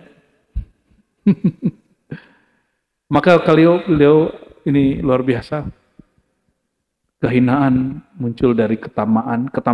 At-tama' bahasa Arab itu keinginan yang bersumber dari ego. Adapun yang kedua, maka ada kasyai'un mislul waham. Tidak ada yang dapat membelenggumu, mengganggumu kecuali asumsi yang ada di kepalamu. Ya, angan-angan, panjang angan-angan. Oleh karena itu bahasa hadisnya tulul amal, panjang angan-angan. Itu sangat mengganggu orang baik muda ataupun tua. Dan angan-angan itu muncul dari siapa? Dari kata-kata orang. Itulah asbabnya, mohon maaf teman-teman, saudara-saudariku, saya tidak melarang antum punya Instagram, punya Facebook, punya TikTok, punya channel, silakan. Tapi jangan hari-hari, bentar-bentar buka, per menit buka. Itu Allah yang punya aplikasi di kolbu. Itu Allah cemburu. Ini kapan dia buka status di kolbunya nih? Ya? Kapan dia ngecek status di kolbunya? Lihat siapa yang like. Bang Dik ini kan begitu kan? Viewernya sekian. Gitu. Ya kok bisa tahu sih? Jadi coba di kolbu kita kan ada Instagram yang lebih canggih. Ada TikTok yang lebih canggih. Dan dia kalau kita koneksi terus Bang Dik, kita akan dipertontonkan sesuatu yang indah di kolbu. Akan diberikan makna quote-quote yang, mohon maaf lah, quote-quote di TikTok ini kan nggak semua juga bener. Banyak juga SAMPH. Sampah. Ya. Mohon maaf. Bahkan banyak quote-quote itu isinya memupuk ego kita, bukan memupuk rohani kita. Memupuk pengingkaran kita kepada syariat, bukan memupuk ketundukan kita kepada hukum Allah. Ini yang terjadi. Jadi kalau pagi-pagi kenapa? Mohon maaf teman-teman, tolong jangan tinggalkan zikir pagi sore. Itu cara mengaktifkan aplikasi di kolbu. Maka disebutkan dalam hadis Tabrani, siapa yang berzikir sesaat di pagi hari, Allah akan cukupkan dia sampai sore hari. Siapa yang berzikir di sore hari, di senja hari, di petang hari, Allah akan cukupkan dia sampai esok hari. Maka di ribat kita ada zikir apa? Wirid, asas, pagi, sore. Coba itu diamalkan. Itu ijazahnya ijazahnya umum. Mau yang online, mau yang offline, mau yang bertemu kita langsung ya, nggak ketemu boleh ngamalin itu. Karena itu semua ringkasan dari hadis-hadis Nabi Muhammad Sallallahu Alaihi Wasallam. Jadi boleh langsung dikerjain. Ijazahnya langsung dari Rasulullah Sallallahu Alaihi Wasallam. Ya, apa aja zikirnya masih ingat? Setelah syahadat, istighfar 100. Nabi istighfarnya berapa kali? 100. Apalagi? La ilaha illallah 100. Itu kan kata-kata Nabi. Siapa yang membaca la ilaha illallah 100 kali. Bahkan lebih lengkap harusnya. La ilaha illallah wahdahu la syarika lahul mulku walal hamdu yuhyi wa yumitu wa ala kulli syai'in qadir. Dan Bang Dik percaya itu tidak? Saya kalau baca itu Bang Dik, nomor pertama dengan nomor 99 itu rasanya beda semua. Baca la ilaha illallah, la ilaha illallah, la ilaha illallah la syarika lahu. Itu pernah beda rasa. Begitu kayanya Allah yang menciptakan rasa perzikir. Dan itu ada candu yang luar biasa. Ya. Kalau ketinggalan tolong dikodok. Supaya Allah pandang kita orang istiqomah. Bukan dipandang makhluk. Tapi dipandang Allah istiqomah. Ya. Lalu kemana-mana misalnya bawa tasbih. Gak usah khawatir kemudian merasa antar aku disebut ahli suluk lagi mau orang. Terus kalau kita taruh tasbih, pengen disebut apa? Pengen disebut ikhlas. Kan begitu. Jadi tidak usah takut dengan simbol-simbol yang kita pakai. Jika itu membuat koneksi batin kita kepada Allah kuat. Okay? Maka kalimat ini penting sekali. Maka daka syai'un mithlul waham. Nggak ada yang menyiksamu, membelenggumu lebih parah daripada nih yang ada di sini. Ya, angan-angan. Maka untuk memutus angan-angan, itu caranya cuma dua. Pertama zuhud, dan zuhud itu berat. Yang lebih mudah yang kedua, rabitatus syekh. Rabitoh berkait rohani dengan guru. Itu langsung tuh. Nah itu yang ditanyakan sama Ruh Suwandi. Siapa tadi? Kok berdekat dengan ulama, saya merasa tidak suka maksiat. Ah, itu rabitoh namanya. Bawa rasa itu kemana-mana. Bawa rasa itu kemana-mana. Ya. Lalu di ujung beliau katakan, jika engkau ingin menjadi manusia yang kamil, sempurna, merdeka, kurangi engkau punya keinginan-keinginan nafsiyah. Keinginan-keinginan duniawi yang sifatnya ego. Boleh nggak punya fasilitas rumah, mobil, segala macam? Boleh, tapi tidak tumbuh dari ego. Boleh nggak kemudian punya apa? Punya pengikut, follower kayak Bang Dik ini punya follower banyak. Saya kan nggak punya TikTok Bang Dik. nggak punya YouTube, nggak punya Instagram, nggak punya. Itu kan kerjaannya teman-teman tim ribat semua. Ya, karena kami berpikir gerakan kita cukup ngaji-ngaji aja. Adapun urusan per-tiktokan, biar ahli TikTok aja yang ngurus. Instagram, biar orang Instagram aja yang ngurus. Ya. Kita fokus ngaji. Buya-buya nih nggak usah ngurusin begituan. Ya, biar mereka yang ngurus. Isi dari TikTok, isi dari YouTube, podcast apa? Kan kata-kata yang bergizi, betul nggak? Kalau kita fokus saja pada gizi, mereka dicari orang. Buya-buya nanti kalimatnya dicari-cari orang. Ya. Dan walaupun banyak, dan saya tidak mempermasalahkan, ada yang laporan dari Gus Faiz waktu itu, ada yang menulis YouTube resmi Ar-Razi, biarin aja. Bukan, nggak ada. Nggak ada. Yang ada cuma ribat, Bang Dik. Jadi kajian-kajian kita yang betul-betul saya mengerti bahwa itu ada, itu cuma ribat. Di luar itu udah biarin aja. Kenapa? Jika itu cara Allah menyebarkan ilmunya, biarin. Karena ilmu yang kita sampaikan bukan ilmu kita. Dan saya tidak pernah merasa apapun yang saya sampaikan Bang Dik itu punya saya. Kalau ada orang mengakuisisi, ya kita aja enggak. Dia berani, wah hebat itu. Ya, enggak akan gede-gede amat Bang Dik, biarin aja. Segitu-gitu aja paling. Yang maha besar hanya Allah Subhanahu wa Ta'ala. Ingin bahagia? Ingin bahagia semua? Coba leburkan harapannya dari ketamaan kepada keridhaan. Jadi lawan dari tamak apa? Ridho. Tapi dari tamak kepada ridho, tengahnya ada namanya qanaah. Qanaah dari qanaah berarti menerima diri keadaan apa adanya. Tidak masuk ke wilayah yang bukan wilayah kita. Itu yang disebut qanaah. Ya. Nah, yang disebut tamak itu tidak hanya masalah materi, tapi juga masalah otoritas. Otoritas. Contoh, nih perhatiin nih teman-teman yang udah ngaji ke Buya Asfi, Buya Adomi. Ini kalau beliau lagi ngobrol berdua, jangan ada yang masuk. Misalnya lagi ngobrol dengan T2, jangan ada yang masuk. Kalau ada masuk kita izin dulu. Kenapa? Mereka mungkin lagi menceritakan sesuatu yang otoritas guru. Sama nih istri-istri, suami-suami. Ini kan masing-masing punya hak dan kewajiban. Jangan pernah masuk kepada otoritas lawan jenis kita. Istri punya hak dari Allah, laki-laki punya hak dari Allah, dan itu syariatnya sudah jelas. Yang disebut tamak itu ketika kita mengatur hak daripada pasangan kita. Paham? Ya. Nih ibu-ibu, suami-suami ini suka nongkrong-nongkrong. Ya, walaupun sama ibu-ibu itu sudah cukup, tapi nongkrong dengan sesama teman-temannya itu salah satu kebutuhan laki-laki. Itu jangan dilarang. Maka syukur-syukur nongkrongnya di majelis. Jadi kalau teman-teman cowok-cowok ini nongkrong di majelis, senyumin aja ya. Itu bagus. Ya. Sekedar nongkrong aja. Kalau ibu-ibu kan sukanya sosialita, kan bawa tas, taruh gitu kan. Inilah aku, ini harga diriku, kan gitu kan. Status Bang, itu status offline namanya itu. Ya. Status di tempat. Laki-laki nggak usah masuk. Ya. Misalnya istrinya suka penampilan ini, nggak apa-apa. Yang penting itu sesuai dengan syariat. Termasuk mohon maaf, ya, hak dan kewajiban. Ya.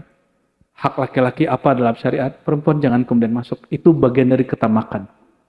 Bagian dari apa? Ketamakan. Semoga kita paham semua ya. Ya.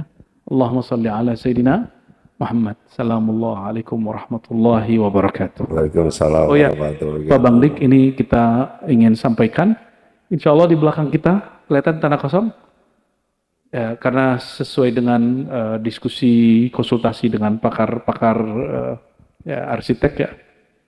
Karena kita mau bikin surau masjid di depan, rumah suluk di tengah. Maka yang mesti pertama dibuat dahulu adalah rumah. Tapi itu menurut arsitek, karena untuk kelancaran barang masuk. Kalau saya punya perspektif lain.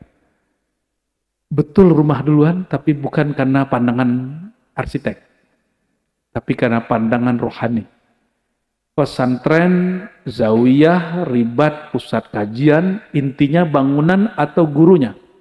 Gurunya. Gurunya, sepakat? Sepakat. Ya. Maka semoga akhir tahun ini buya-buya ini sudah ada rumahnya di sini. Amin. Ya. Amin, amin. Semoga minimal 3 buya itulah. Luar biasa. Insya Allah kita doakan ya. Ya. Ada 3 rumah di sini atau 4. Yang keempat itu kalau jadi rumah bersama, saya paling di situ nanti insya Allah. Tapi yang paling awal itu 3 rumah. Kelihatan di belakang? Ya. Nanti di samping Bapak Ibu sebelah kanannya, ini rumah suluk, ini panjang. Rumah suluk itu besarnya hampir sama dengan masjid, tapi dimanjang. Nanti lantai atas seperti asrama perempuan, yang di bawah laki-laki. Di luar musim suluk mungkin santri-santri ada yang nginap, tapi di musim suluk disulap. Jadi nanti ada bagian yang disulap menjadi tempat suluk, insya Allah. Dan di tengah-tengahnya nanti, di situ nanti ada di tengah-tengah ada tempat orang zikiran. Jadi zikiran itu ada di rumah suluk, ada di masjid. Bagian yang ada lakukan kelihatan sejajaran ke belakang itu sampai ke tengah sini. Insya Allah nanti kita buat surau, semacam masjid lah. Dengan mungkin bentuknya ada Uzbek-Uzbeknya kali ya, insya Allah. Saya belum tahu dari mana, tapi saya yakin intan surau yang surkum jika engkau membantu agama Allah, Allah membantu kamu. Amin ya rabbal alamin. Ya, ini sekedar pengumuman saja. Semoga teman-teman semangat untuk saling berjuang. Amin ya rabbal alamin. Wassalamualaikum warahmatullahi wabarakatuh. Ntar kita doain ya Bu ya, gitu ya. Jangan doa doang, donasi. Itu buat teman-teman di YouTube Ribat dimanapun Anda berada, kita tidak berharap sih. Ini hanya satu kesempatan yang nggak mungkin datang 2 kali ketika engkau dapat rezeki, tiba-tiba dengar berita ini.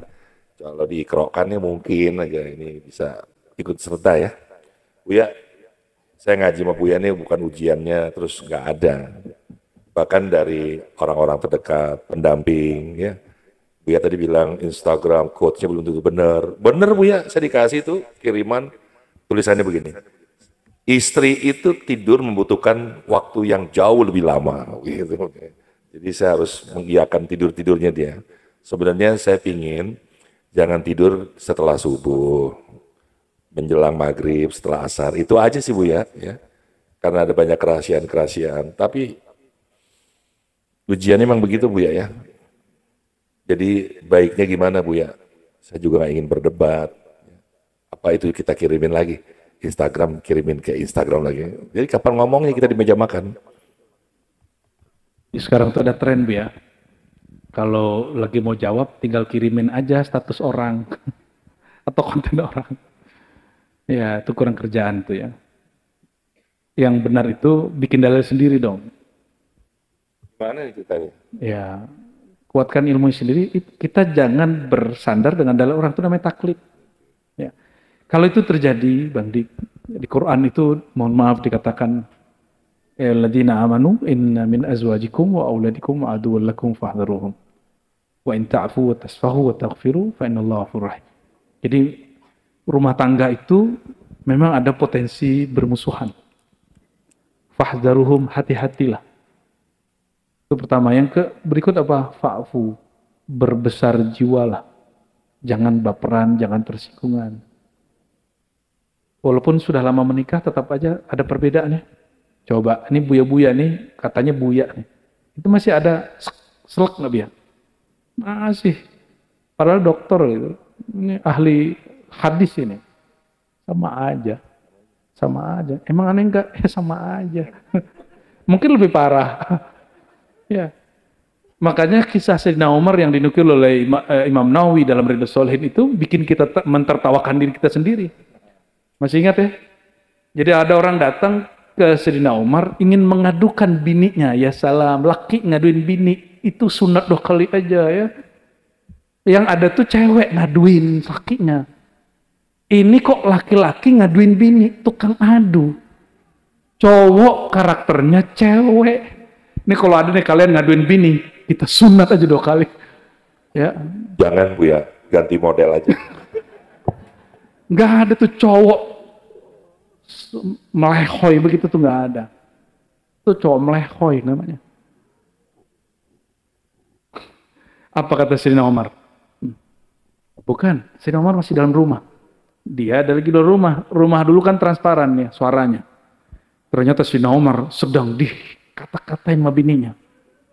Kamu ini ya, enaknya cuma marah-marah. Saya nih ngurusin anakmu, ngurusin bajumu, masakin semua itu sebenarnya. Bersihin rumah. Itu dia kalamkan. Dan ibu-ibu dari dulu nggak berubah begitu aja dari ibu dari dulu.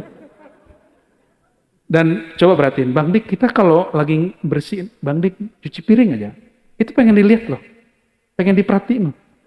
Bikin kopi nih, hidangin, nunggu loh, mana terima kasihnya gitu. Sibuk main handphone aja, suaminya, istrinya sudah nyajin sesuatu. Nggak ada asik-asiknya. Jadi selevel Sayyidina Umar, itu bukan dibentak ya. Istrinya bersuara tinggi kepadanya, mungkin itu bentuk.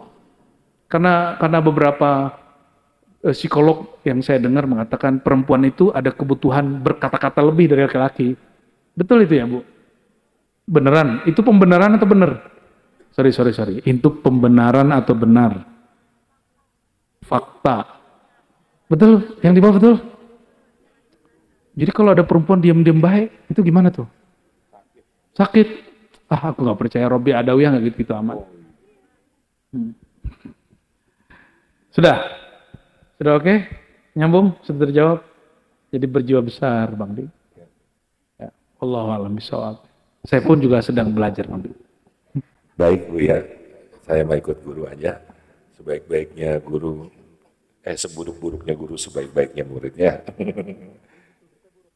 Oh enggak. Salam dulu nih di sini. Ada 2 pertanyaan mungkin kita jawab dengan singkat. Ada 1, 2, 3 nggak ada. Oke. Silakan. Perempuan satu belakangnya. Silakan ada mic-nya. Dodo. Terima kasih ya Buya Aldomi, Buya Hasbi, Dimas, ada Ustadz Egi juga ya. Bunda-bunda terima kasih ya, makanannya selalu tuh sajiannya tuh enak ya. Terima kasih ya. Ya silakan. Bismillahirrahmanirrahim. Assalamualaikum warahmatullahi wabarakatuh. Saya Feni Aulia dari Depok, Bu ya. Izin bertanya, Bu ya. Kenapa akidahnya mesti Asy'ari, terus fikihnya bermazhab Syafi'i, dan tasawufnya Imam Junaid Al-Baghdadi dan Imam Abu Hamid Al-Ghazali? Kenapa mesti 3 ini Ahlus Sunnah wal Jamaah? Lalu kenapa tasawuf itu kita mengikuti Imam Abu Hamid Al-Ghazali, tasawuf Sunni, apakah ada tasawuf yang lainnya Bu ya? Terima kasih. Baik. Dari Depok. Sekolahnya di mana? Ya, dari Garut. Al-Garut ya. Aduh, panjang. Baik, Feni ya.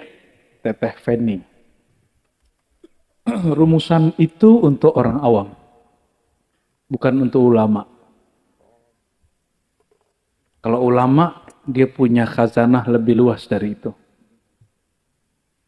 Ahlus sunnah dalam fikih, kita menemukan ada hampir 100 mujtahid. Sebenarnya kalau ulama yang pakar, secara pribadi dia boleh berselancar dengan mazhab-mazhab itu. Dia boleh ganti mazhab tiap hari. Tapi untuk dirinya sendiri. Dia tidak boleh kemudian mengajarkannya kepada orang. Kenapa? Mazhab itu sendiri sudah hancur di tengah jalan. Dia sudah habis dimakan zaman.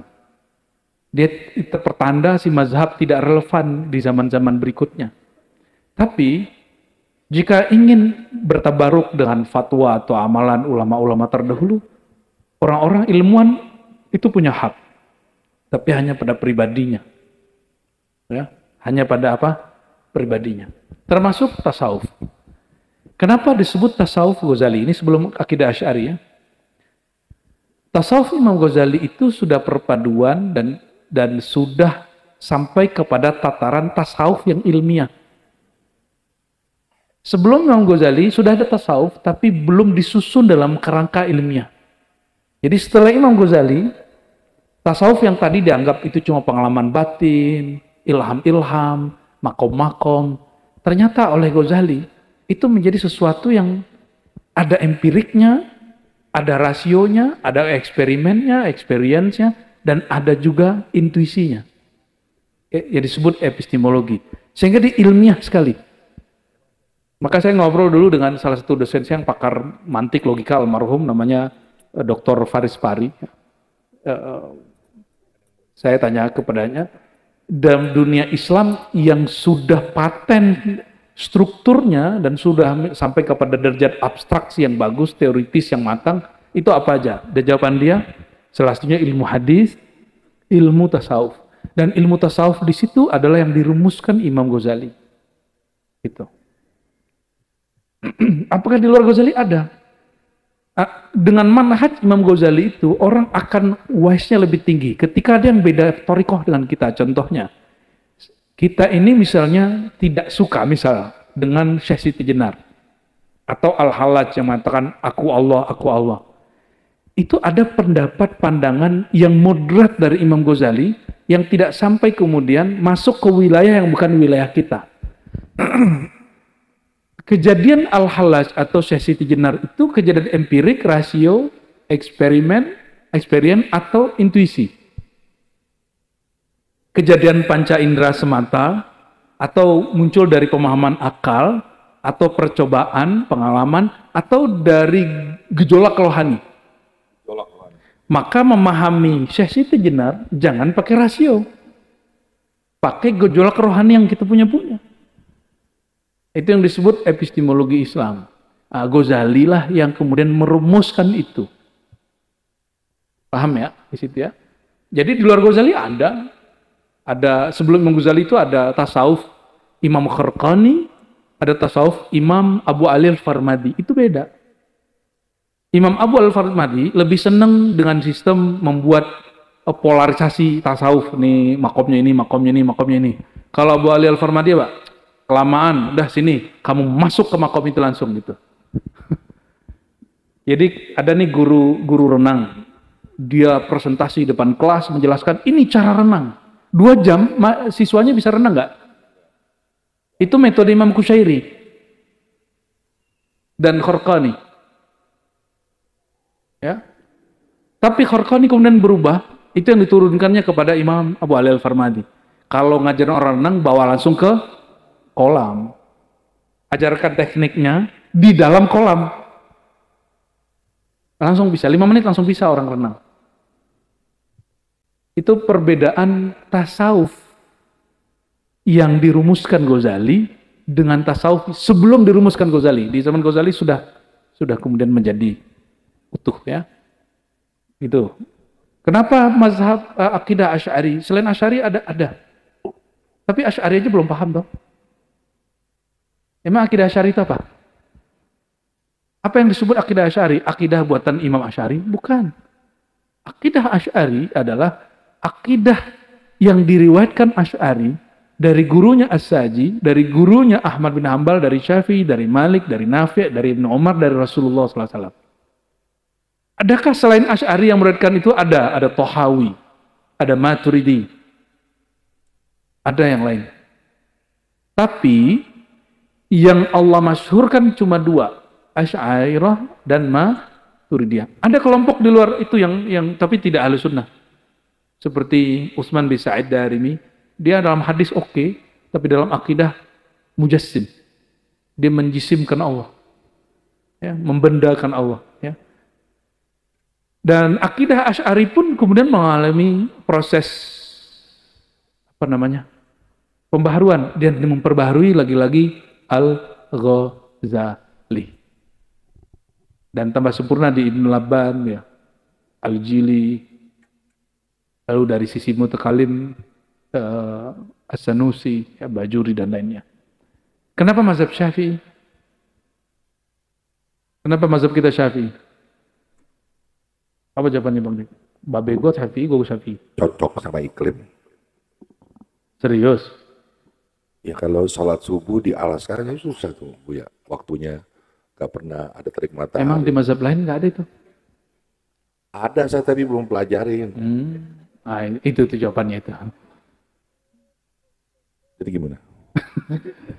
Emang kalau mazhab Syafi'i nyampe di Alaska nggak relevan?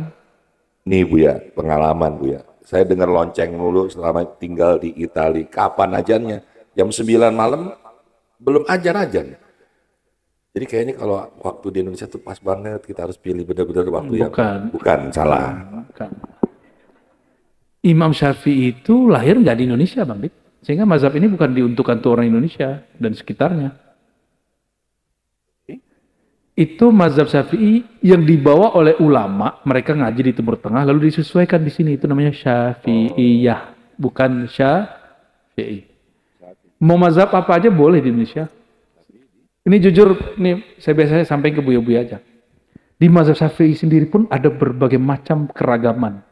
Dan kami hanya amalkan di lantai 2. Ya. Di lantai 2 aja kita ngamalin tuh. Oh nggak boleh, aku saya kasih tahu, ntar dicobain lagi. Tapi saya pribadi, ini nggak usah diikutin kalau belum belajar muqaranatul mazahib, perbandingan mazhab. Karena kalau mau perbandingan mazhab, minimal 1 kitab mazhab harus khatam. Di sini 1, Maliki 1, Hanafi 1 gitu. Kalau nggak usah. Saya pribadi mengamalkan lintas mazhab itu secara pribadi untuk tabarrukan, ngambil berkah. Biar nyambung dengan para imam. Tapi bukan sebagai panduan hidup tiap hari. Jadi mazhab kita nggak mesti Syafi'i. Tapi boleh bermazhab yang kalau sanggup. Masalahnya, 1 mazhab pun belum beres. Dan ada 1 kalam dari guru kami, Syekh Badi Said Al-Laham. Jika kamu betul-betul mutola'ah 1 mazhab saja, kamu akan temui semua keragaman mazhab di dalamnya. Oleh karenanya, saya sampai hari ini tidak pernah pindah mazhab dari Syafi'i. Tapi hanya untuk ngambil berkah aja, ngamalin-ngamalin yang lain itu. Hanya tabarruk. Karena kami dapat ijazah 4 mazhab, Bang Dik. Mazhab Hanafi, Maliki, Syafi'i. Bahkan ada mazhab di luar itu. Ada mazhab Tsauri. Pernah dengar nggak mazhab Tsauri? Belum. Ya udah deh. Gitu ya, Teh siapa tadi? Teh Fani, Teh Fina? Jubaidah apa siapa? Ya. Yang penting semuanya mewariskan ilmunya dari pewaris-pewaris Rasulullah SAW. Gitu ya. Wallahu a'lam bishawab. Terima kasih Buya. Terima kasih juga pertanyaannya ya.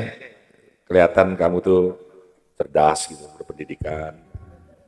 Maksudnya enak Buya kalau yang belum nikah sama dia bakal punya anak, anaknya tuh akan dididik dan jadi pinter. Capek loh punya, termasuk suami ya, punya istri yang nggak bisa mendidik anaknya, itu kan susah. Pertanyaan, tahu aja sih. Ini yang paling ngeri kalau mau Buya deket nih, dia tahu isi hati kita. Dan itu benar semua. Tadi yang laki-laki ada pertanyaan terakhir ya, setelah itu kita tutup.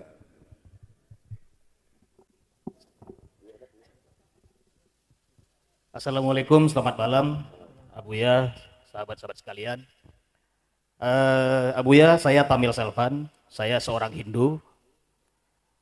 Saya berterima kasih hari ini saya diterima begitu hangat di acara ini, di pengajian ini. Saya juga salah satu seorang fans dari Abuya. Ini bentuk toleransi keberagaman kita, saya kira. Izinkan saya bertanya, Abuya. Tadi Abuya sudah menjelaskan tentang rasa senang. Nah, saya mendengarkan dengan begitu hikmat. Rasa senang itu berkorelasi kepada bangga diri lalu ria. Lalu Abuya tadi memberikan tips, ada passwordnya ketika kita ingin mengungkapkan rasa senang. Kadangkala rasa senang itu kita niatnya itu memang tulus, tapi yang mendengar itu irinya di situ. Ketika dia mendengar dan tercipta iri, itu menjadi dosa. Apakah kita yang dengan tulus mengungkapkan itu dan secara tidak langsung menjadi penyebab dosa, itu ikutan dosa? Terima kasih, Abuya. Bagus, Bang Tamil. Ini lebih Islami dari orang Islam nih pertanyaannya nih. Sudah mulai masuk ke dimensi sufistik ini ya. Mungkin karena beberapa betul ajaran Hindu itu ada irisannya dengan tasawuf. Ya, mungkin dulu sumbernya juga dari nabi-nabi Allah ya. Kalau kata Imam Al-Jili, Hindu itu dari Abraham. Abraham bahasa Sanskertanya Brahmana. Wallahu alam. Abraham itu Ibrahim kan? Mungkin dari beliau itu kebijaksanaan tadi. Baik, ada password ketika kita hendak sharing nikmat Allah. Masalahnya pendengar kita telinganya nggak selamat, matanya nggak selamat, apalagi komentar dia dan statusnya. Ya begitu ya. Itu yang disebut waham. Kita khawatir dengan komentar orang, itu yang disebut waham, angan-angan. Nanti apa kata orang? Inilah yang terjadi kepada kebanyakan orang yang tidak jadi usaha, karena sebelum usaha dia takut gagal. Usahanya belum dimulai tapi takut gagalnya sudah mengganggu. Dia belum usaha tapi takut gagalnya sudah keluar. Belum belajar tasawuf, sebab itu sudah takut gila. Emang ada orang belajar tasawuf gila? Kan gak ada. Yang ada itu orang gila handphone, gila Instagram, gila YouTube, gila TikTok, gila dunia. Kerja pulang pergi pagi, pulang malam, itu nggak disebut gila. Saya heran. Gila orang zikir cuma 2 jam, sejam disebut gila. Jangan-jangan ente yang gila, beneran gila ya. Ente pade. Lalu gimana? Kembali ke Bang Tamil. Ada yang kedua. Ini pesan Imam Ghazali. Al-Ghazali ini orang Persia di satu negeri namanya Tus, ya. Sekarang di Iran.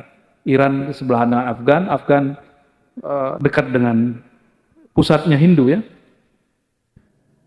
Kata Imam Ghazali, kullu man'um kullu ni'matin mahsudah. Setiap nikmat itu pasti ada yang iri. Pasti ada yang iri. Terus gimana menghadapinya?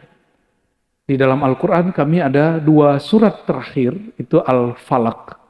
Di ujungnya kita berlindung dari keburukan orang yang hasad saat dia hasad. Min syarri hasidin idza hasad. Aku berlindung kepada pemilik manusia, pemilik alam semesta, dari keburukan makhluk, dan di ujung ayat, dari keburukan orang yang hasad saat dia hasad. Apakah kita akan berhenti sharing nikmat Allah karena ada orang hasad? Tidak. Kita hanya harus bersiap bahwa setiap nikmat yang kamu dapat pasti ada orang yang iri. Cuma itu. Dan itu sunnatullah, itu hukum alam. Dan orang yang iri itu bukannya dia sebenarnya sedang jahat ke kita, dia sedang jahat ke dirinya. Kenapa? Orang yang iri, dengki itu kan dia berpikir Allah itu salah mentakdirkan sesuatu. Dia menuduh pemilik alam semesta salah menjalankan takdirnya.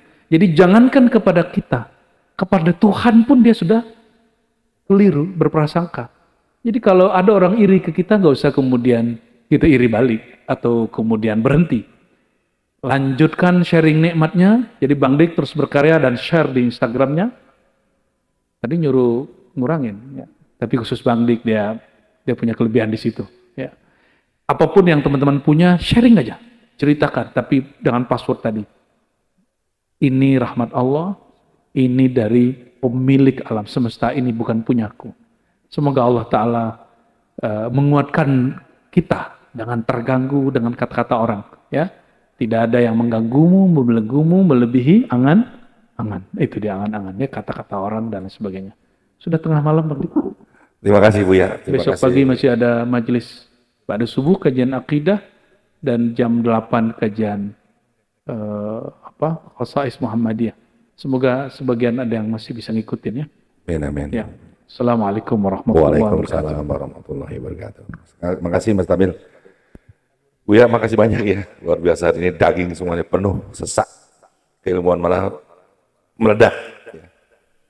Buat Gus Dawam juga terima kasih Gus Dawam. Buat Hadro Al-Badr dari Madinah Al-Badr, terima kasih. Boleh tepuk tangan buat beliau nih yang luar biasa. Langka ben langka itu. Buat Audioman juga ya, jangan lupa besok sarungan. La ilaha illallah, syahadu anna Muhammadur Rasulullah. Sama-sama ya. أشهد أن لا إله إلا الله أشهد أن محمد رسول الله أشهد أن لا إله إلا الله أشهد أن محمد رسول الله أهدات الله أحمد روح الله محمد حبيب الله محمد نور الله المهدي خليفة الله إلى حضرة نبينا المصطفى محمد صلى الله عليه وسلم الفاتحة بسم الله الرحمن الرحيم وإلى حضرة سيدنا المهدي خليفة الله في العالمين الفاتحة بسم الله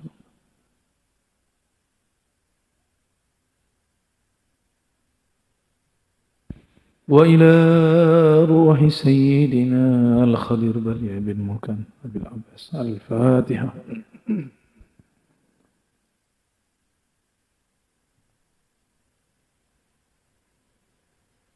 ولا أئمتنا أهل السنة والجماعة خصوصا سادتنا لطرق الصوفية سيدنا محي الدين القطب رباني شيخ عبد القادر الجيلاني وأبي الحسن الشاذلي ومحمد بهاء شاه نقشبندي والتجاني وسمان والرفاعي والإدريسي ومولانا خالدي وأصولهم وفروعهم وخصوصا إلى ساداتنا للطريقة المحمدية الأحمدية الخديرية المهدية الفاتحة أعوذ بالله بسم الله الرحمن الرحيم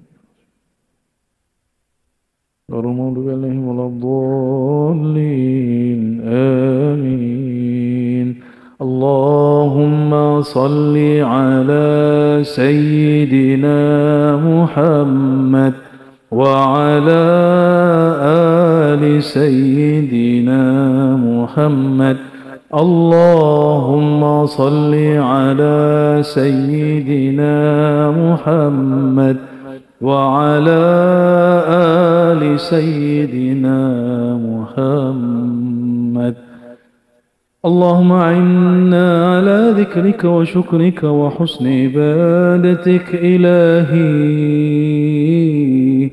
أنت مقصودي ورضاك مطلوبي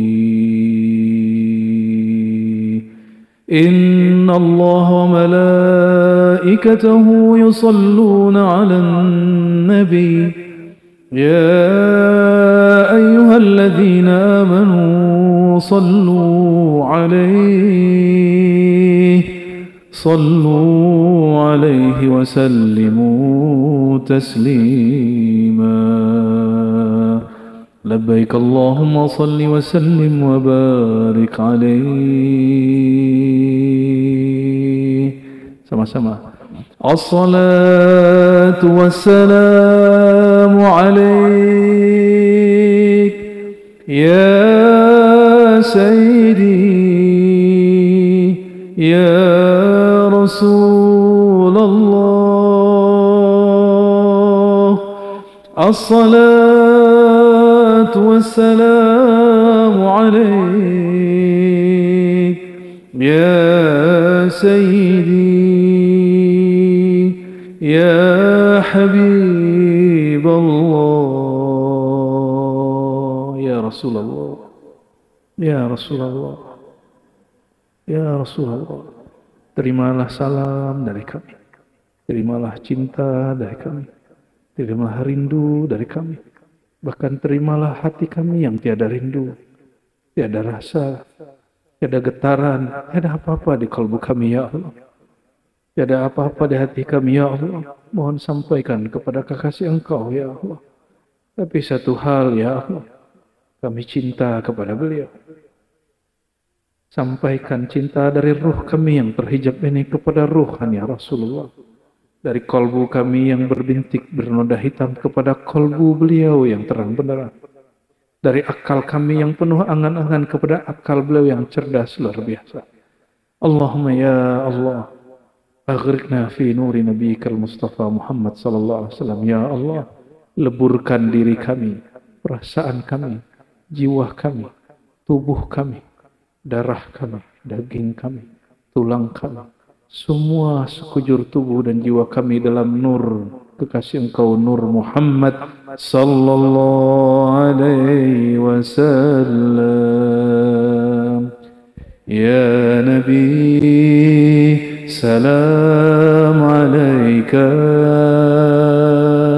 Ya Rasul, salam alaika. Ya Habib, salam alaika. Salawatullah alaika.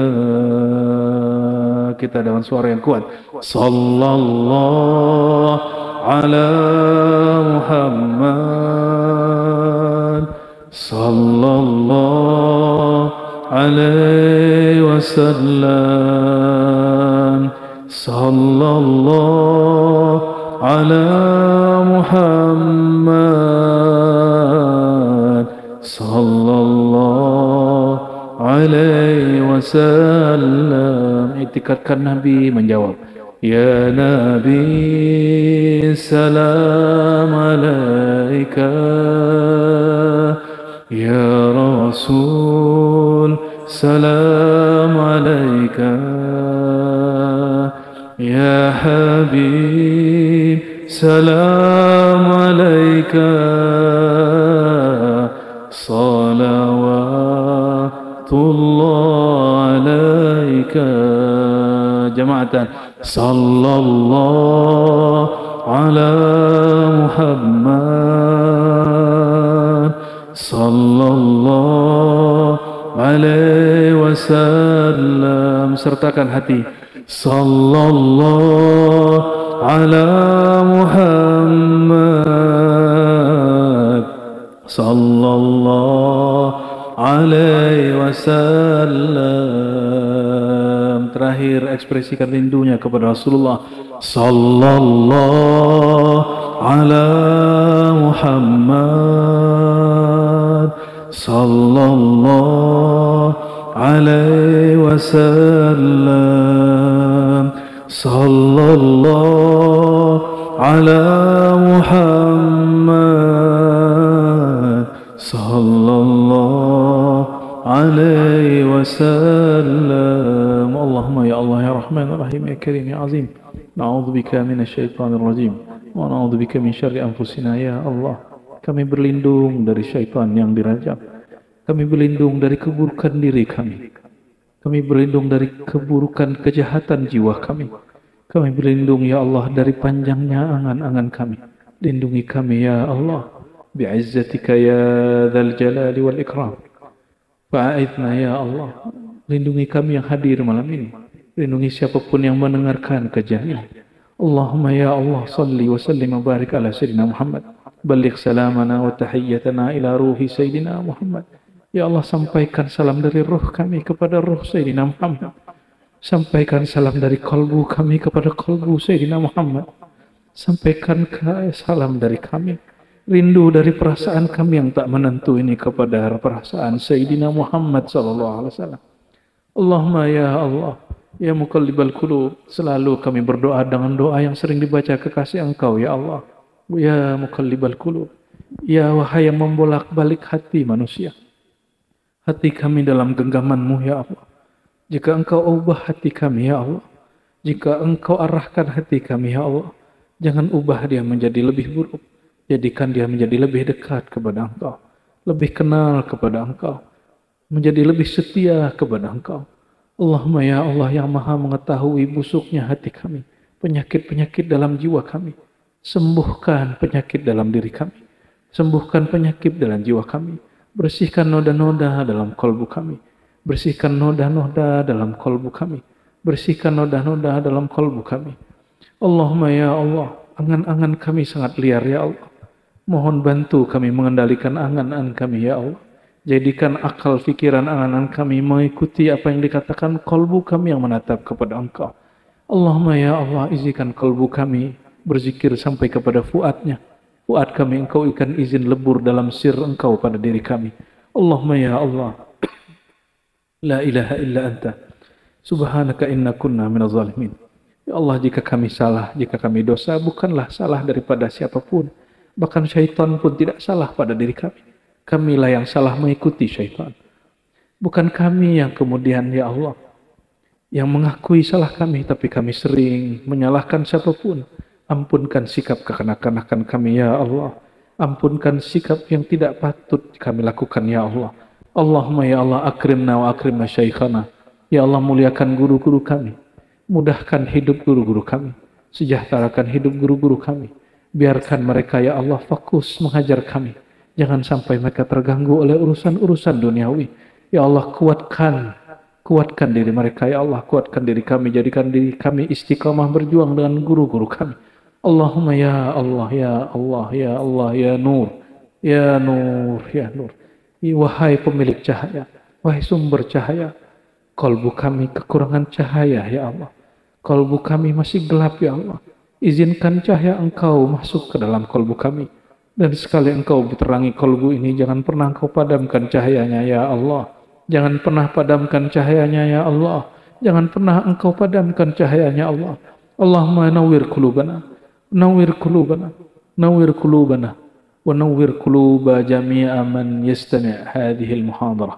Allahumma ya Allah, ya Razzaq, ya Wahhab, ya Wahhab, ya Ghani, ya Mughni, ya Ahad, ya Samad. Nas'aluka al-istighraq fi wahdaniyatik, wa talazzuz fi ta'atik, wa syukr ala ni'matik. Allahumma ya Allah, izinkan kami asyik dalam memandang keesaan Engkau. Izinkan kami asyik dalam memandang peran Engkau pada diri kami.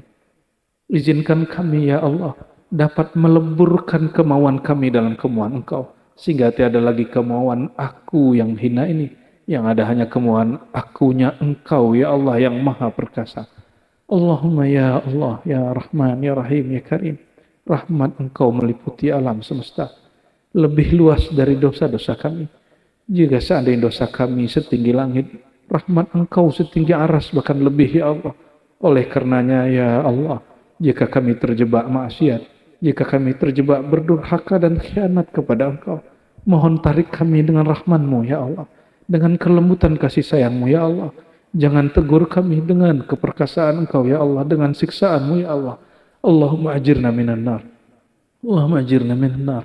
Allahumma ajirna minan nar. Ya Allah, hapuslah nama kami dari daftar ahli neraka.